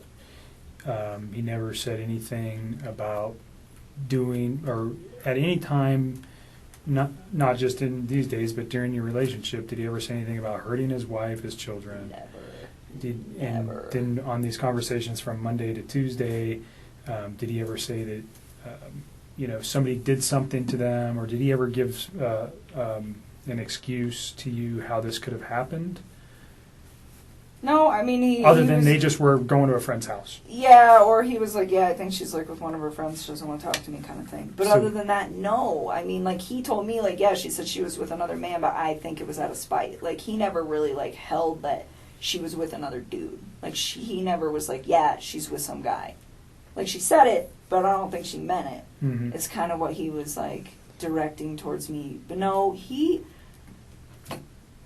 I think that's why I gave him the benefit of the doubt so long. Like, he's always been such a civil, gentle man to me. And he's always been pretty calm and, like, level-headed when he talks about the differences between him and his wife. And, I mean, that's a sensitive subject. And he never, ever seemed like he was, like, aggressive about it. I mean, he was always just, like, chill. And he never talked ill of his children. He was always so bubbly about them. Like, those were his babies. So when all of this happened, I was just like, what the fuck? And So that brings me to a question real quick. I mean, I don't think anybody over the last 6 or 8 weeks knows this dude better than you. I really don't. You guys probably spent more time together than anybody. Conversation, whatever, relationship. What do you think? What's the catalyst for this event? Do you have any? Have you had? And I know it's a hard question, but I want to get it out now. We're here. If there's a thought that you have that that might lead us to understand a little bit why he might have done something like this. Like I said, I met Chris on Wednesday, so I don't know Chris, not like you do. You know, I've thought about this, and sometimes I think to myself, if I wasn't in that man's life, would his family still be alive? And I've thought about this a lot, and I think I could give myself different responses. But in all honesty, I think they might be alive, but not permanently. I do not think that this man just snapped. I don't think that he just met some fucking amazing woman and he was just gonna try to fucking murder his family and then think that I was okay with, like, building a relationship with somebody who did something like that. Like, at what fucking point, you know? And not only that, like, I always try to say, you know, like, when we get to a point where we've been together long enough, I would love to meet your children. Like, I never discluded them from anything. Like, I remember coming back from Colorado Springs, and I was like, oh my God, they got the Cheyenne Zoo down here. You got to take your kids, and like you can feed the giraffes, and they would love it. And like, I always try to like show him cool things. Like, hey man, would your kids like this? Because my nephew would like this. Like, check this out. You know, like I sent him a screenshot of some rainbow unicorn Lucky Charms the other day. I was like, do your daughters know about these? Because I bet these are epic. Like little things like that, where it's like genuinely, like I care. I do, like, despite how messy this is and how I'm sure I'm going to be portrayed in the media and everything, like, I care about, like, his well-being with his children and all of that. And so, for me, like, when I think of what was he going through his head, I find it really hard to believe that I am the catalyst for all of this. I will be willing to say that I think me being in his life accelerated what was inevitably about to happen. But I don't think people just snap. Love does not murder. Hate and resentment murder. That's the way I look at that. I do not know what is the truth anymore and what's not, and I don't have all of the details. But this is just my opinion, but I'm pretty convinced that that woman and him did not get along very well. And the reason they stuck together was, hey, we're going to do kids. And I think they also stuck together because they were in a very bad financial bind. And I think that she continuously disregarded it. And I think he messed up because he was too passive to say anything to her about it and really address it. And it just got to the point where it's just like, you file bankruptcy and then what do? Just wait till you file the next one? I don't know. I don't know what their finances look like now, but from the way it made it sound, it's probably a pretty stark situation. And I don't know if hundreds of thousands of dollars in debt over and over and over again are enough to lead a man to want to take somebody out, but I don't know. I've heard of people committing suicide over that shit before, and I would never justify what he did. I think it's fucking disgusting. He's such a fucking pig. But I try to be why? I try to come up with a why, and I really think that he was struggling with her really bad, and not only that, he's got a third child on the way, and I know he was probably just like, I can't fucking afford a third kid. Wants it, but can't afford it, you know? And he always told me he, wanted a little boy. You know, he wanted a third child. Mm-hmm. And so I think that it was just something I think they were in a financial situation, and I think she was very non-responsive to him trying to solve problems and get out of the situations that they were in. And I think people just get complacent is what it is. And then, I think he met me, and I think I was a breath of fresh air for him, where it was he could get away and just be you know what, I can be myself. I don't have to worry about money right now. And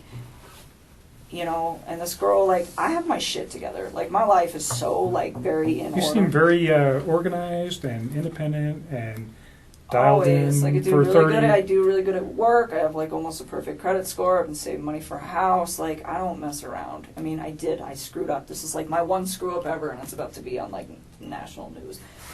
But just very dialed in, and I think it was a breath of fresh air for him to be around something like that, because I don't think that he knew that that was a real thing. And he had told me that numerous times. I didn't know women like you existed. It's just all right, I don't, and when he meant it, it was just like, just, like, the way you run your life. And so, because he got married really young, you know? And so, to answer your question, I think inevitably it was going to happen. I think it just got propelled faster. I mean, I don't understand what he would have achieved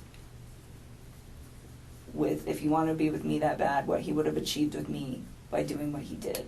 I think his situation at home was way, way deeper than anything him and I ever had, and it led to that. And I don't know what happened in that conversation that they had, but I kind of have a feeling that it wasn't even about her pregnancy or another man or me. I have a feeling it was about money. So drilling down, you think money I for think him it's- is the biggest downfall. You guys, I mean, beyond their relationship, really, I don't know that you know too much about the relationship or the particular issues other than monetary issues, financial issues. That sounds like what you guys talked about when you talked about their relationship. I mean, like, he told me other things, like they really didn't, like, sleep together too much, stuff like that, but I feel like a lot of husbands and wives don't do that. But it was like, oh, of course you don't. That's why you're coming to me, you know?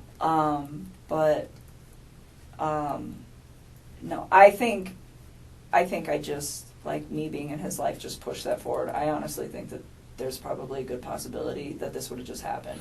Like, further down the road. Where So it did would've you just- see that before yesterday or Tuesday, or was that just kind of something that you have reflected on and you've thought about this now going, man, now that I see that in this guy, or just because of the lifestyle he was living, and if he didn't get removed from it, this was going to happen sooner rather than later, like you said?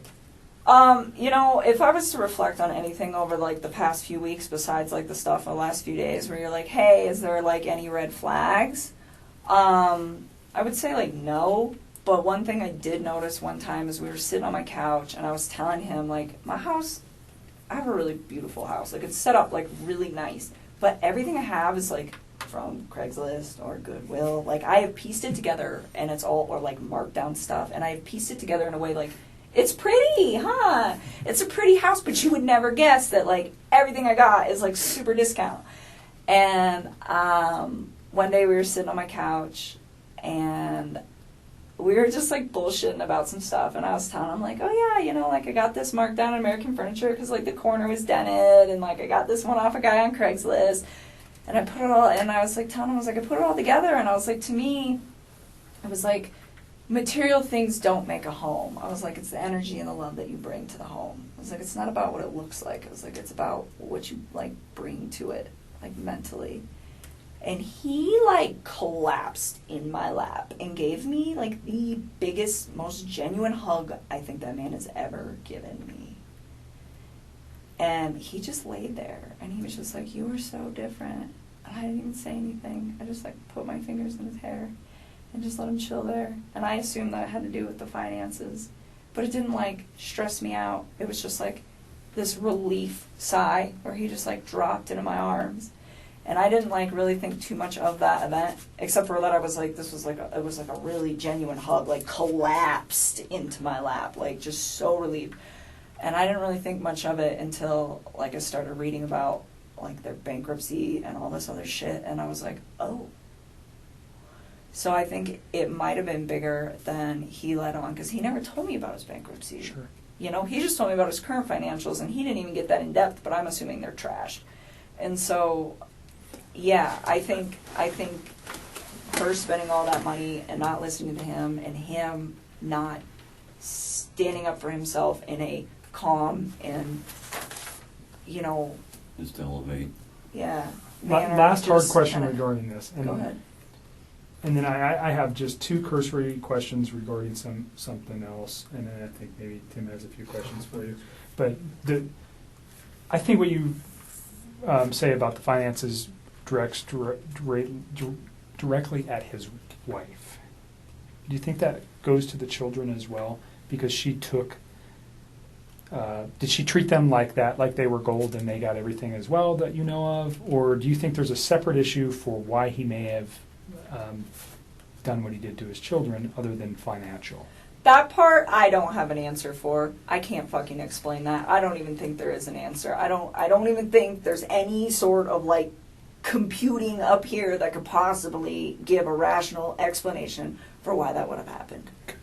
I mean, the only thing that I've honestly thought of when I play this scenario over in my head is that maybe they woke up and saw him doing in their mom, and he was like, fuck. Now I gotta do this too. I don't know. I'm like, why? Because they were like his like little lifeline, you know, he that was everything to him, you know, and I get like those two have problems. But he had a great relationship, but from what you're accounting is With his he kids. loved his children. Yeah, like that part, it's, oh my God, that's the worst part of this whole mess. The worst part of this whole mess. We won't dwell. We don't have to dwell on it. No. Let me ask you. But, so no, I don't have an explanation. That's the only thing I can possibly plausibly think of is maybe they saw it, but other than that, I don't know what the fuck. Okay. Who's Charlotte? Are you asking me who's Sean? Mhm. Like one of my friends? Mhm. She's like a really good friend of mine. Why? Did you have some conversations with her regarding another boyfriend No. that you might have met on eHarmony? Or did she meet somebody on eHarmony? No, she's engaged. Okay. She's engaged. So there's some text messages that we got off your phone, obviously. And the only reason I'm asking this is because if he found out maybe you had another boyfriend, you understand my line of questioning, that looked like maybe you had another boyfriend. And I don't know if that's this Jim guy, that maybe you guys were, no, I'm not saying that he's your boyfriend, that when we were interpreting the text messages, that it seemed like he might, you know, this man came to my house, he has a key to my house, that you're saying right now. When I look at that from my perspective, Jim may be another boyfriend for you. Oh, no. Charlotte is like my oldest friend. So did you have a conversation with Charlotte about Jim? I mean, sometimes we talk about him. We're all friends. Did you guys ever have a conversation about eHarmony? That's the I mean, kind of possibly. I online- was on there for a while. Okay. But I didn't actually ever go out on any dates with guys from eHarmony. Not Okay. one. Like, I talked to a couple guys on there, but I was like, no, I didn't go on any dates. So the only reason would be another potential reason for him to be upset. No, he knew about Jim. He's always known that Jim is one of my good friends, Okay. and I lay it out for people at the beginning. Like, I have friends that are male, I have friends that are female. These are my friends. That's what it is. Like, Okay. he never, to me, seemed like jealous of Jim by, like, any means. So, no, I'm curious what text you're talking about with Charlotte. I have like I talked to that girl so I have much. 153 pages of text messages, so I can't. If I could pull it up, I would, but I don't know where it is. I thought you guys just got my text. We got when we ask for everything. For 7 days they give us everything. Oh, so why did you need to just do that if you just had them? Because I don't know that they're completely accurate. Again, what they send me is I don't have any way to verify that they're accurate. Gotcha. And if you delete a text message, sometimes those are not retained by carriers. They're still on your handset. There's a way to recover them from your phone. But they may not be held. There are certain carriers that don't even keep text messages. And I won't tell you who those people are, but they don't keep them. We can't even get our hands on them because they don't have a database. They don't pay the money. They're stored on your stuff and your stuff only. So that's why we ask for it. And some of those things disappear in 3 days, 5 days, 7 days, unless we ask them to keep them. And sometimes we don't know in time. So that's why we do it too. Okay? So just, it was a question because it also would provide potentially a motive for what Chris did if he found out that you had another boyfriend. Why maybe- would he kill his family? Well, he if I wigs have a out that he finds out boyfriend? that you have a boyfriend and just loses it altogether. Do you understand? Because he's already losing his wife, and now his new girlfriend has another boyfriend, and he can't. There's multiple reasons why. It was a concern. That His cheese slid off his cracker. So sad. I don't know. He's like not even the same. I look at those like mug shots and they're scary. They scare me. Yeah, that's what you Tim? said about that video too. It didn't. I had noticed it was. I would have been a wreck. Oof. I don't know. I mean, I volunteered with some guys for when I did the armed military stuff that had PTSD, and they were telling me when they went through trauma that they like kind of locked up. So like, I didn't even think it was the fact that he was calm that freaked me out. Oh, it when was you were like helping his those guys eyes. out when from the. Yeah. Oh yeah. It was his, like, that part didn't, because I was like, I've seen, there's these guys that have been in battle that I've worked with that are like, yeah, I've experienced this is how I handle my trauma, and they're, like, very, like, just kind of like zombies. But, so I didn't hold that against him, it was just his eyes, and just the light is gone from his eyes. So let me just finish just with a couple quick questions here, but besides the obvious, and what he's done, what's the worst thing about this guy? Did you ever have just some sense? You seem to be pretty together with who you date, the people you hang around with. You seem to know a lot about people. Was there some impression he gave you that The was whole negative? time, like, the whole time we were together? Yeah. Anything negative that sticks out? I didn't think anything negative. I mean, like, I have preferences. Like, I thought he was, like, I don't want to use the word clingy because it's fucked up. He was, like, really, he was a lot more into me than I was into him. And it didn't make... The entire time? Yeah. I mean, I really enjoyed his company, though. I mean, enough so that I kept everything going despite the situation. And, I mean... Like, it didn't scare me or anything. It's just like, I don't move that fast. Okay. So I think things What were were his moving. long-term plans with you? What did he discuss with you? Like, I mean, we'd, like, bullshit about it every once in a while and be like, oh, yeah, like, I asked him, I was like, if you didn't have that big house, because he didn't want to live in it, and he had made that very clear, he didn't pick that out, he didn't, none of that. I was like, well, if you could have a house that you wanted, what would your house look like? And he would tell me, he's like, I want a little ranch home, like, it doesn't need all these floors, just a few bedrooms, enough space for my kids, maybe some property so they can, like, run around, 2-car garage, maybe 3, put the old sports car in there, because he liked cars, stuff like that. You know what I tell him? I'm like, I'm simple too, so if you end up doing that and we end up staying together, let's do it. But it was never like, sell your house, let's go buy a house. Like, it was very... You ever say anything about getting married? To me? Yeah. I mean, it was like a thing where it was like offhandedly, like, one day maybe this will happen, but again, it was like, these were... I did not take these as very, like, deep conversations. It wasn't like, this is when we're going to get married, this is what's going to go on. Okay. And you knew him for how long? brief. Total, just not dating him, but I mean, when were you first aware of him? How long? I don't know, probably the beginning of June or maybe May, so like 2.5, 3 months, tops. I mean, this is all, like, really fresh. Like, all of this is compounded into, like, a very small time frame. Very quick. Yes. Has he worked for the company for a while? Yeah. I don't know how long. I want to say, like, 5 or 6 years off the top of my head, but I don't know. But Did he supervise people? Do you know anything about that? Yeah, kind of. So he was an operator, and the way the operators are set up at Anadarko is they have operator 1, operator 2, operator 3. But then each operator is, like, broke down into, like, the basic guy, the medium guy, and, like, the foreman. And then it starts all over again. So he is still on level 1 of the operators, but he's, like, the top dog on the level 1 of the operators. Okay. The whole time you've known him, this 2 or 3 months, did he ever complain of anything, any medical issues whatsoever? And did you ever pick up on anything? Is he allergic to anything? Does he have any, a special diet, anything that's messing with him physically? Not that I'm aware of.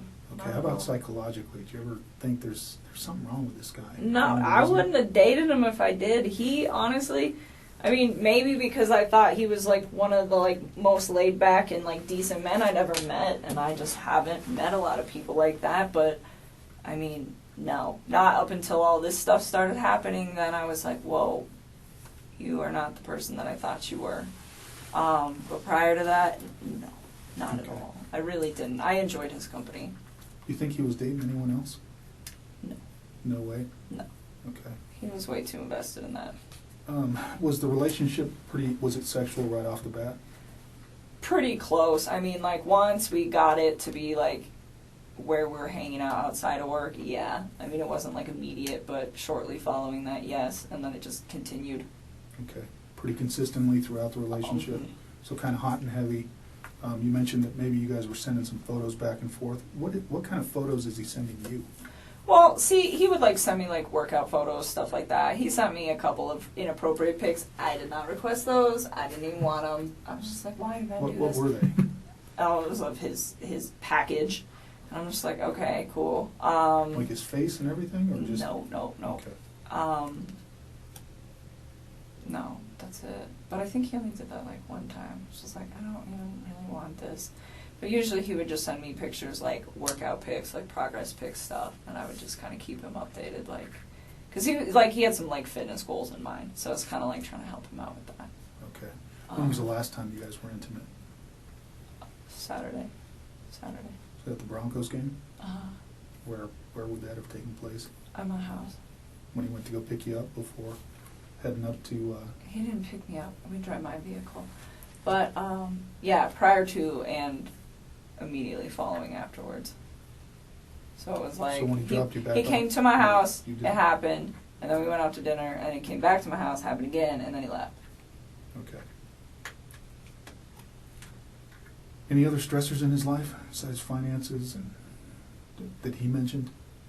I And mean, his wife? just the fact that that she doesn't like let him openly communicate. I mean, but other than that, no. I mean, nothing that I really know of.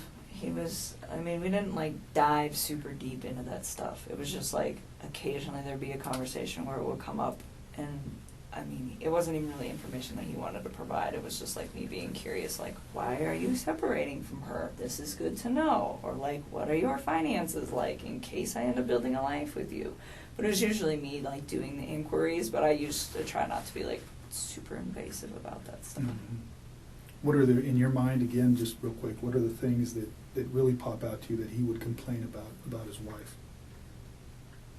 Just that she didn't listen to him. She like never listened to him. She always just like shut him off. Oh, and he told me once that she used to like kind of like talk shit to him in front of his kids, and his kids were starting to repeat it. To give you an example? Yeah, she said, what did she say? He said he tried to ask her for something and ask her a question. I don't know, something.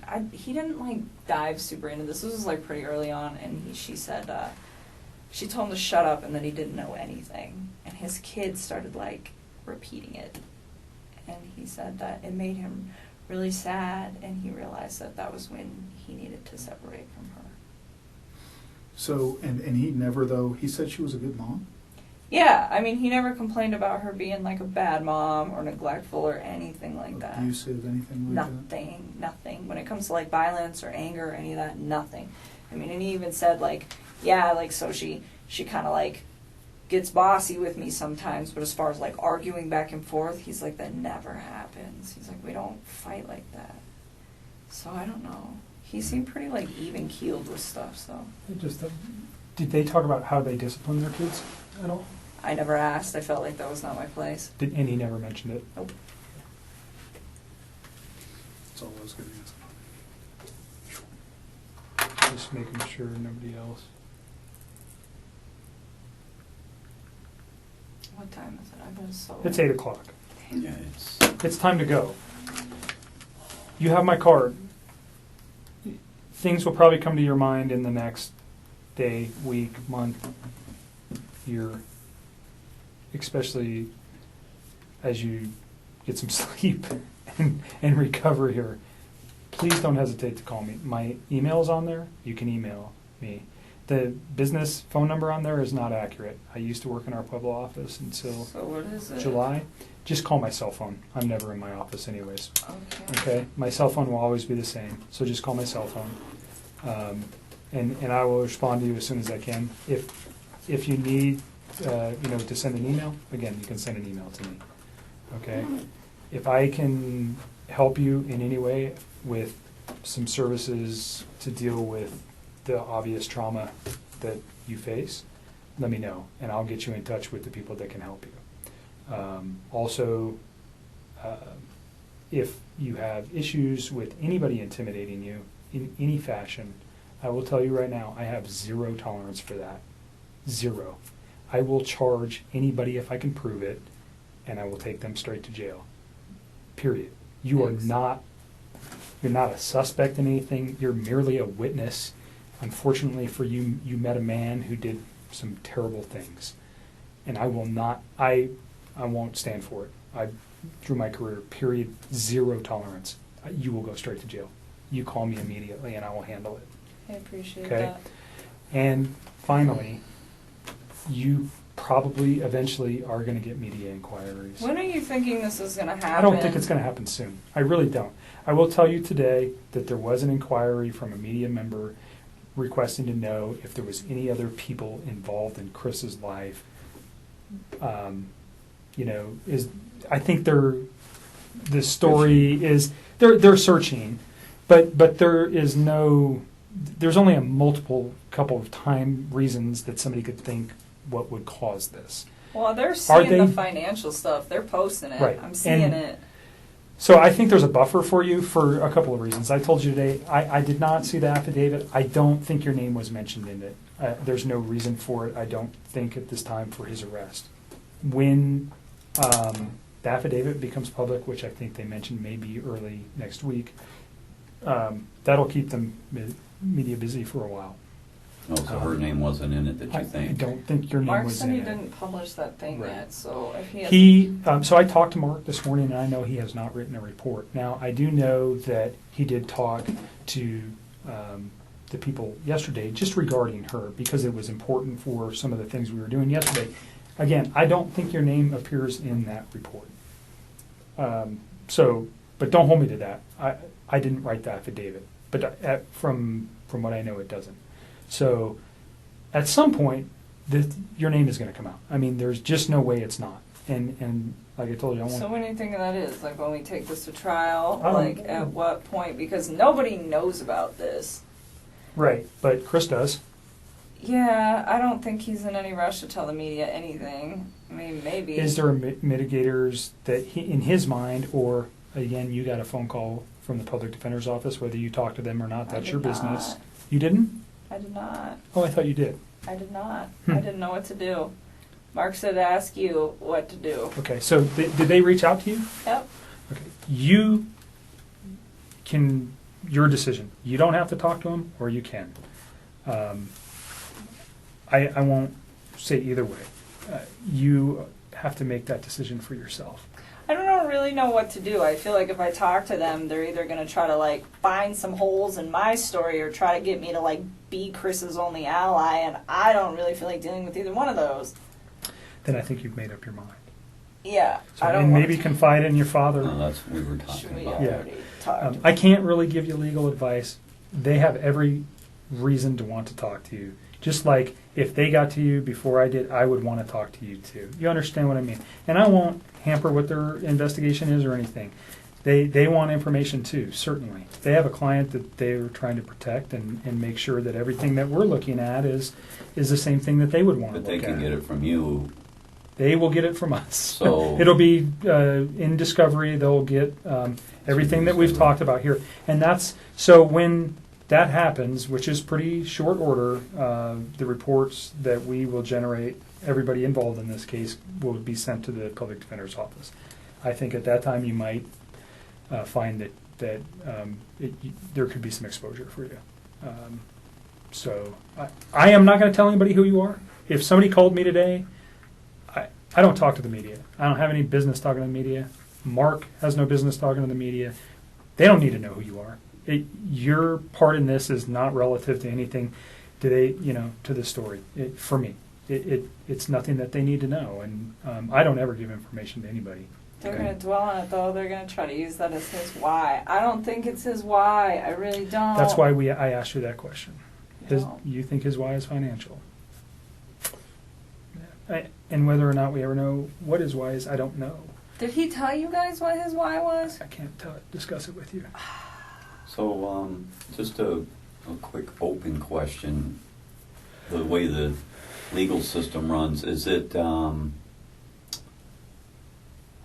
if he totally confesses and pleads guilty, is there a reason for a trial, or do they just pack enough discoveries together that this proves what he said and So the he purpose goes of to a kind of court and it's done? Or the purpose for discovery is we have to. We're obligated by law to share everything that we know with the public defender or a Absolutely. private attorney. Right, okay. It doesn't go the other way. They don't have to share anything with us. So we are obligated to give them everything we have, no matter what happens. I can tell you right now, probably sometime early this week will be his. He's going to enter a plea. Either I'm guilty or not guilty. That will probably be sometime Monday, Tuesday, Wednesday. of this coming week, I would imagine, from what I heard today. Now, it might be a little more delayed, and then that starts the legal process.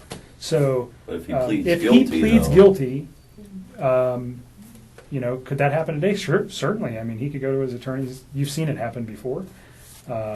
If he pleads guilty, is that information still available? Absolutely, because there's still got to be legal process regarding is he competent to stand can he make that plea?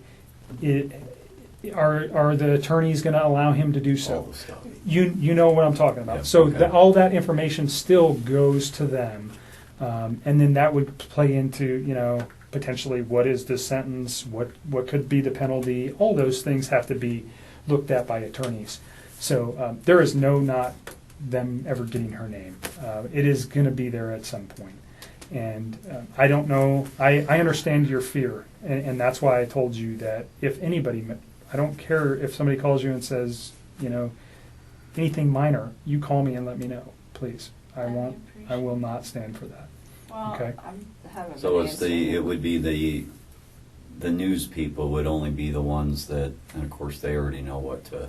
God, working's gonna be such a mess too. That's gonna be like a whole nother level. Like everybody at my work I heard was so like just damaged and broken today, and then it's like, let's just add Nikki into this whole mix. It's not gonna be good for all of them, like mentally either. It's just gonna be a mess. Maybe your employer could transfer you to another business. I think that's a fair statement. I will tell you right now that Anadarko has been very, very helpful with us and is very concerned about their employees in this event. And I'm tired too, but your employer definitely has an indication of your relationship with Chris, I would think. They're not my employer. Oh, that's right. You work for a different company. Yeah, but you're saying I think- Anadarko has a knowledge of that. Well, Who are we talking about, Tasman or Anadarko? I don't even know what Tasman is. Tasman is the people that cut my check, and I'm contracted out to APC. So I think people have suspicion that there was a relationship with Chris. Not saying you, but they may know that. I think there was some suspicion that he was having a relationship with somebody else. Not your name specifically. But if you went to your bosses and said, I have an issue that I don't, like your dad's saying, I think that you might find that they'll just get you out of there. See, that's what we were talking about today, because they probably have a policy for psychological help. They probably have a policy for inquisitive, people bugging other employees. That's a big company with a lot of HR, and there's. Do you have an employee assistance program? I EAP. don't. Oh yeah, that they were there all day today. But it's like I got so many calls today from Those are people I work questions with. that you can ask them anonymmously, and that information is See, retained. that's what I was saying, because if. So what am I supposed to do? Well- Tell my boss? Well, but your boss isn't going to want rumor mongers. They're not going to want people stressing you out. They're not going to They don't want erratic workflow. They don't want any of that. So they'll probably do a broadcast letter of anybody that was friends, They already acquaintances did. They already of it, dealt with all the shit or that's done anything else. today. Please respect that employee's feelings. And right there, oh, and by the way, if any of you have problems, you can call Mickey Mouse at, and that's probably, See, they but- probably have a policy with that. Here's the And I'm problem, hoping that though. they do. I don't work for them. But they can still, But if I'm like Protect you under transfer that. me, like they're gonna be like, you're not even our employee. Like I'm pretty sure I'm about to lose my job over this. no, No, you're not. Why would you lose your job? I don't know, because I feel like people are gonna just complain about being uncomfortable with working with me. Like I am not gonna have any respect from anybody there. I think I will have like 2 people that still. You really didn't do anything wrong. I had an affair with a married man who lied to me and made me believe that he really wasn't like as married as I think he was. But the media is not going to be so kind to let everybody know that. I think people are going to think I'm like the reason that he went off the deep end. That's Well, probably a fair statement. I would probably agree with you to some effect, but if these people, you know them at work, then. And the you know, company will protect the company you at will- some point. buffer that as much as they can, because if not, it'd be chaos amongst employees, and they can't have that. I'm just so It's sad. just Like not this good is in like their best the interest. job of all jobs I've ever had in my life, and I Really? fucked it up. Well, she's been out in the field. What, you've been home 3 months of the year, on an average, not even- in staggered amount, out in the middle of nowhere, on oil rigs. This little thing was out hanging on oil rigs, and now they got her an environmental where she's able to clean up stuff. Right. And it's a hot job, man. It's just a hot job, and I mean, would you advise wouldn't me start. talking to I like my can't give you head legal higher up? advice. Maybe the best thing to do on that is talk to your EAP, whoever the employees assistance people are. They're anonymous. They know all your HR rules. They know all your policy and procedure stuff. And how can I mitigate this? Fair And also, question. your problem too is not just is this going to become an environment where you can't work? So you have to call those people and say, I don't want this to happen, so how do we take care of it? I want to continue to work for you guys. I love my job, whatever. Just be proactive. I don't know, your boss is on site. Yeah, she's pretty cool. I don't know. She's I think that's a personal decision you have to make. Yeah, But but I mean, don't I didn't think- even think about talking to them at all. But I keep thinking about. I'm like, man, when my name gets out in the news, this is about to be crazy. No, like I I had do it. People call me all day. Like my office mate would not shut up. She just called me today, and she was just like, "Oh my God, did you read this article and this article? And what did you think? And oh my God, and this." And I'm just like, I don't want to talk about this. Please leave me alone.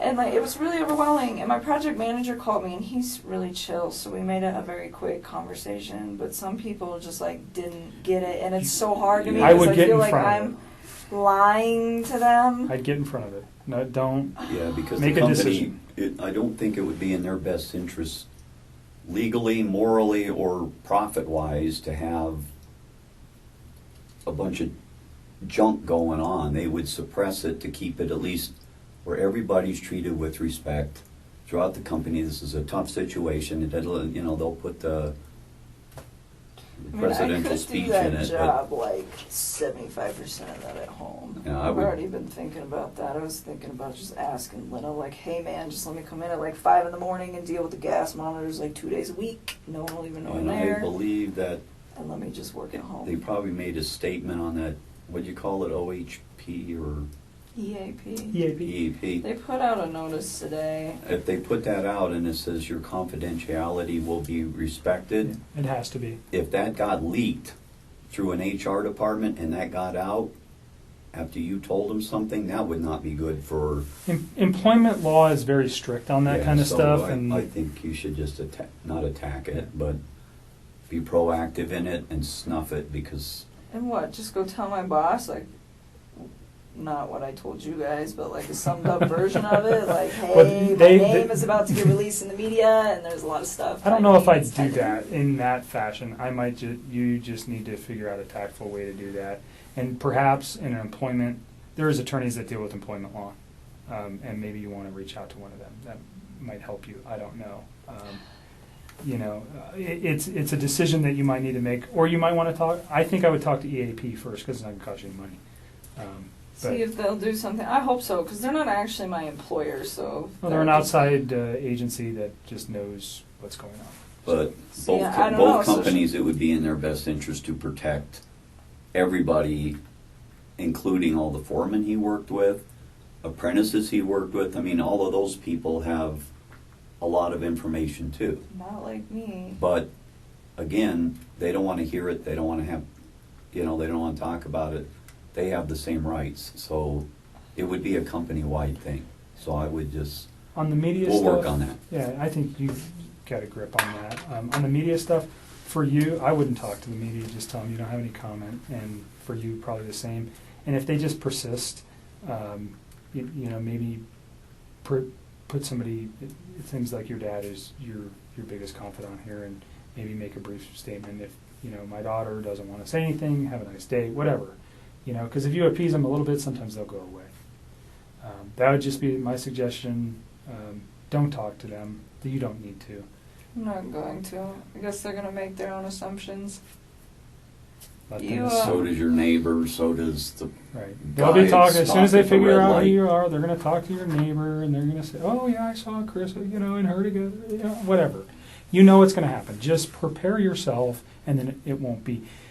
Are they gonna there's like swarm my house? No, I don't think so. No, they were like swarming his. He told me that he's like, there's media everywhere, and it's just like, I hope that does not happen Well, to me. I yeah. mean, I have like a safe house in Denver that I can go to, that I There have the you go. keys to, that has That's what nobody we're, there that's what we're ever. thinking for the And next it's couple all of I have to weeks. do is check the mail, and there's no questions asked, and nobody knows where it is, and I'm not telling anybody, but it's like a really nice spot for me to like hide there. out, and I don't have any friends in that building. I mean, it's an apartment, but it's And we like will safe. answer your phone calls, but the safe house is from The safe house Go there. is the safe people house. banging on her apartment Well, door. when should I go there? When do you think all this is going to start happening? I mean, it's kind of. I mean, it might be just good for you to go there anyways for your sanity and stay away from this place that you had a connection to this man with and get your thoughts in order. It's And so sad. That was my nest. That was like such a warm little place. That was and your- now it's like I haven't even slept in my bed. I've just been sleeping on the couch with the dog.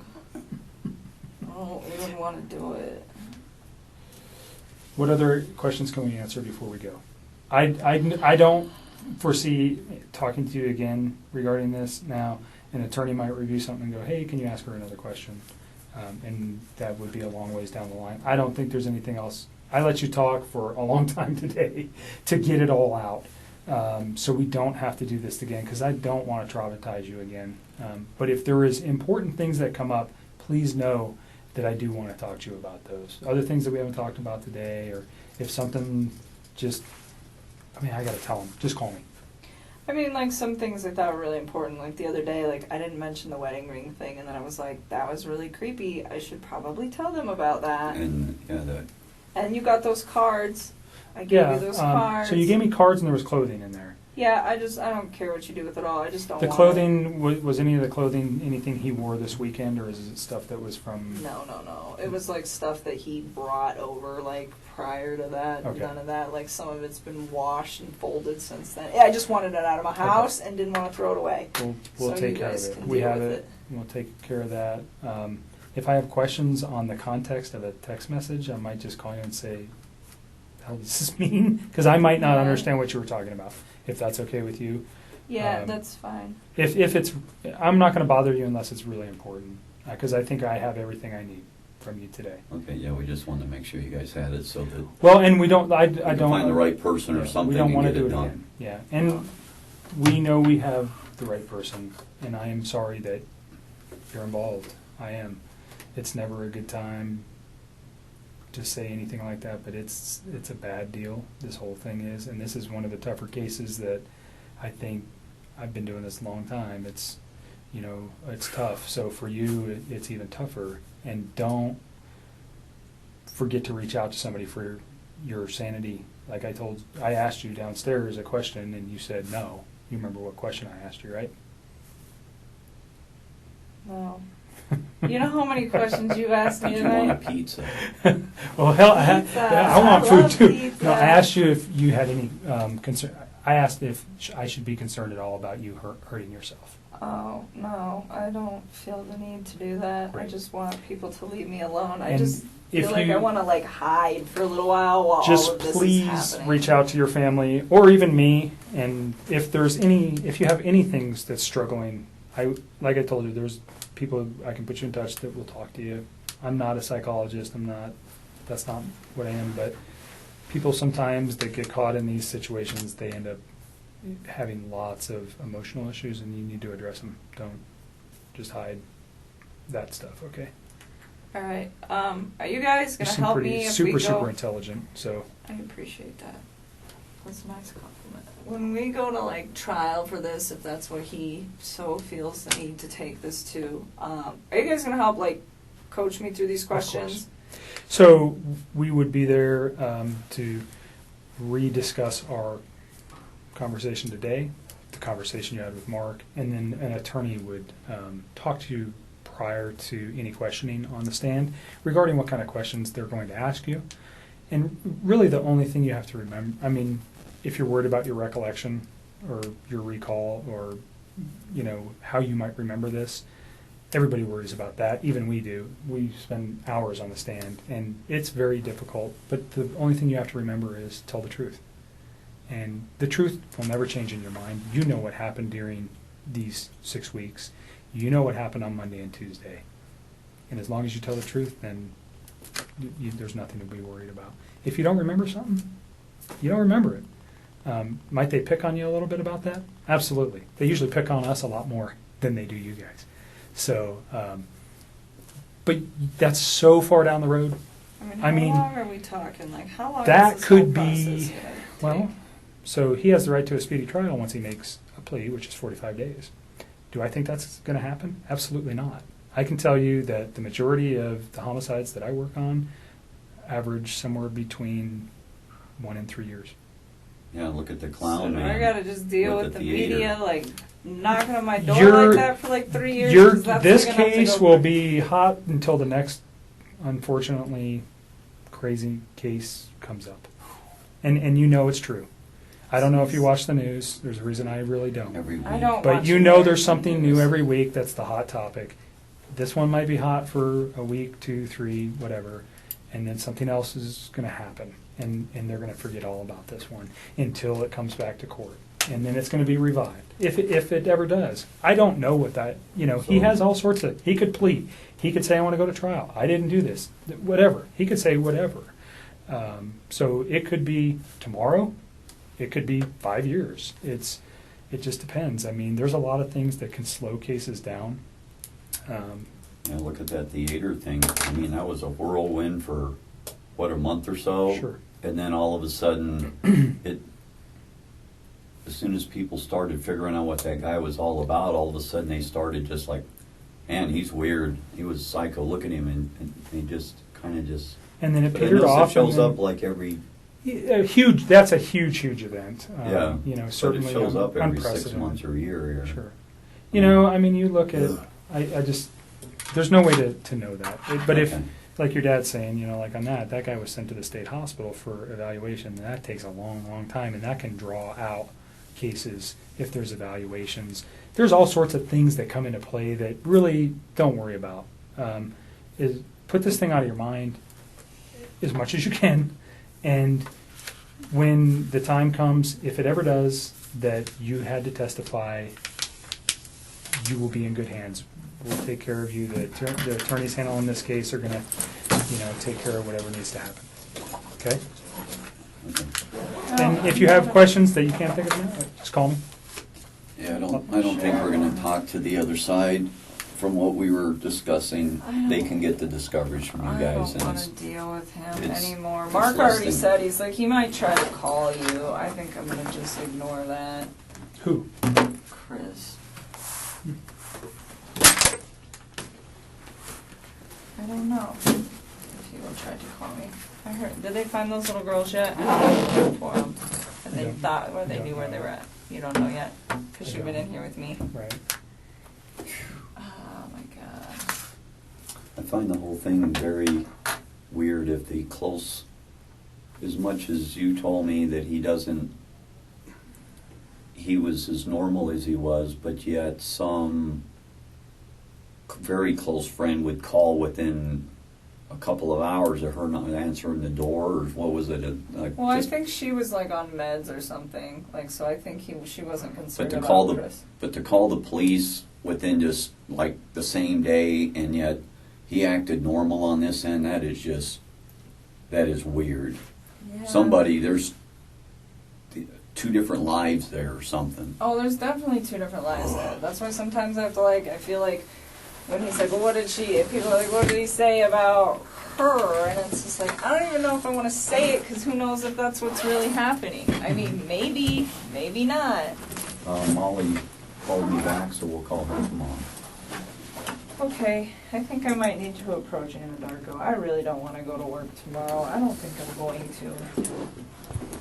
think I'm gonna just take the week off and then we can sort things out on the weekend, and then I can like reach out to my supervisor and EAP or whatever. Yeah, you need a little sleep and some time. Yeah, you definitely need some sleep.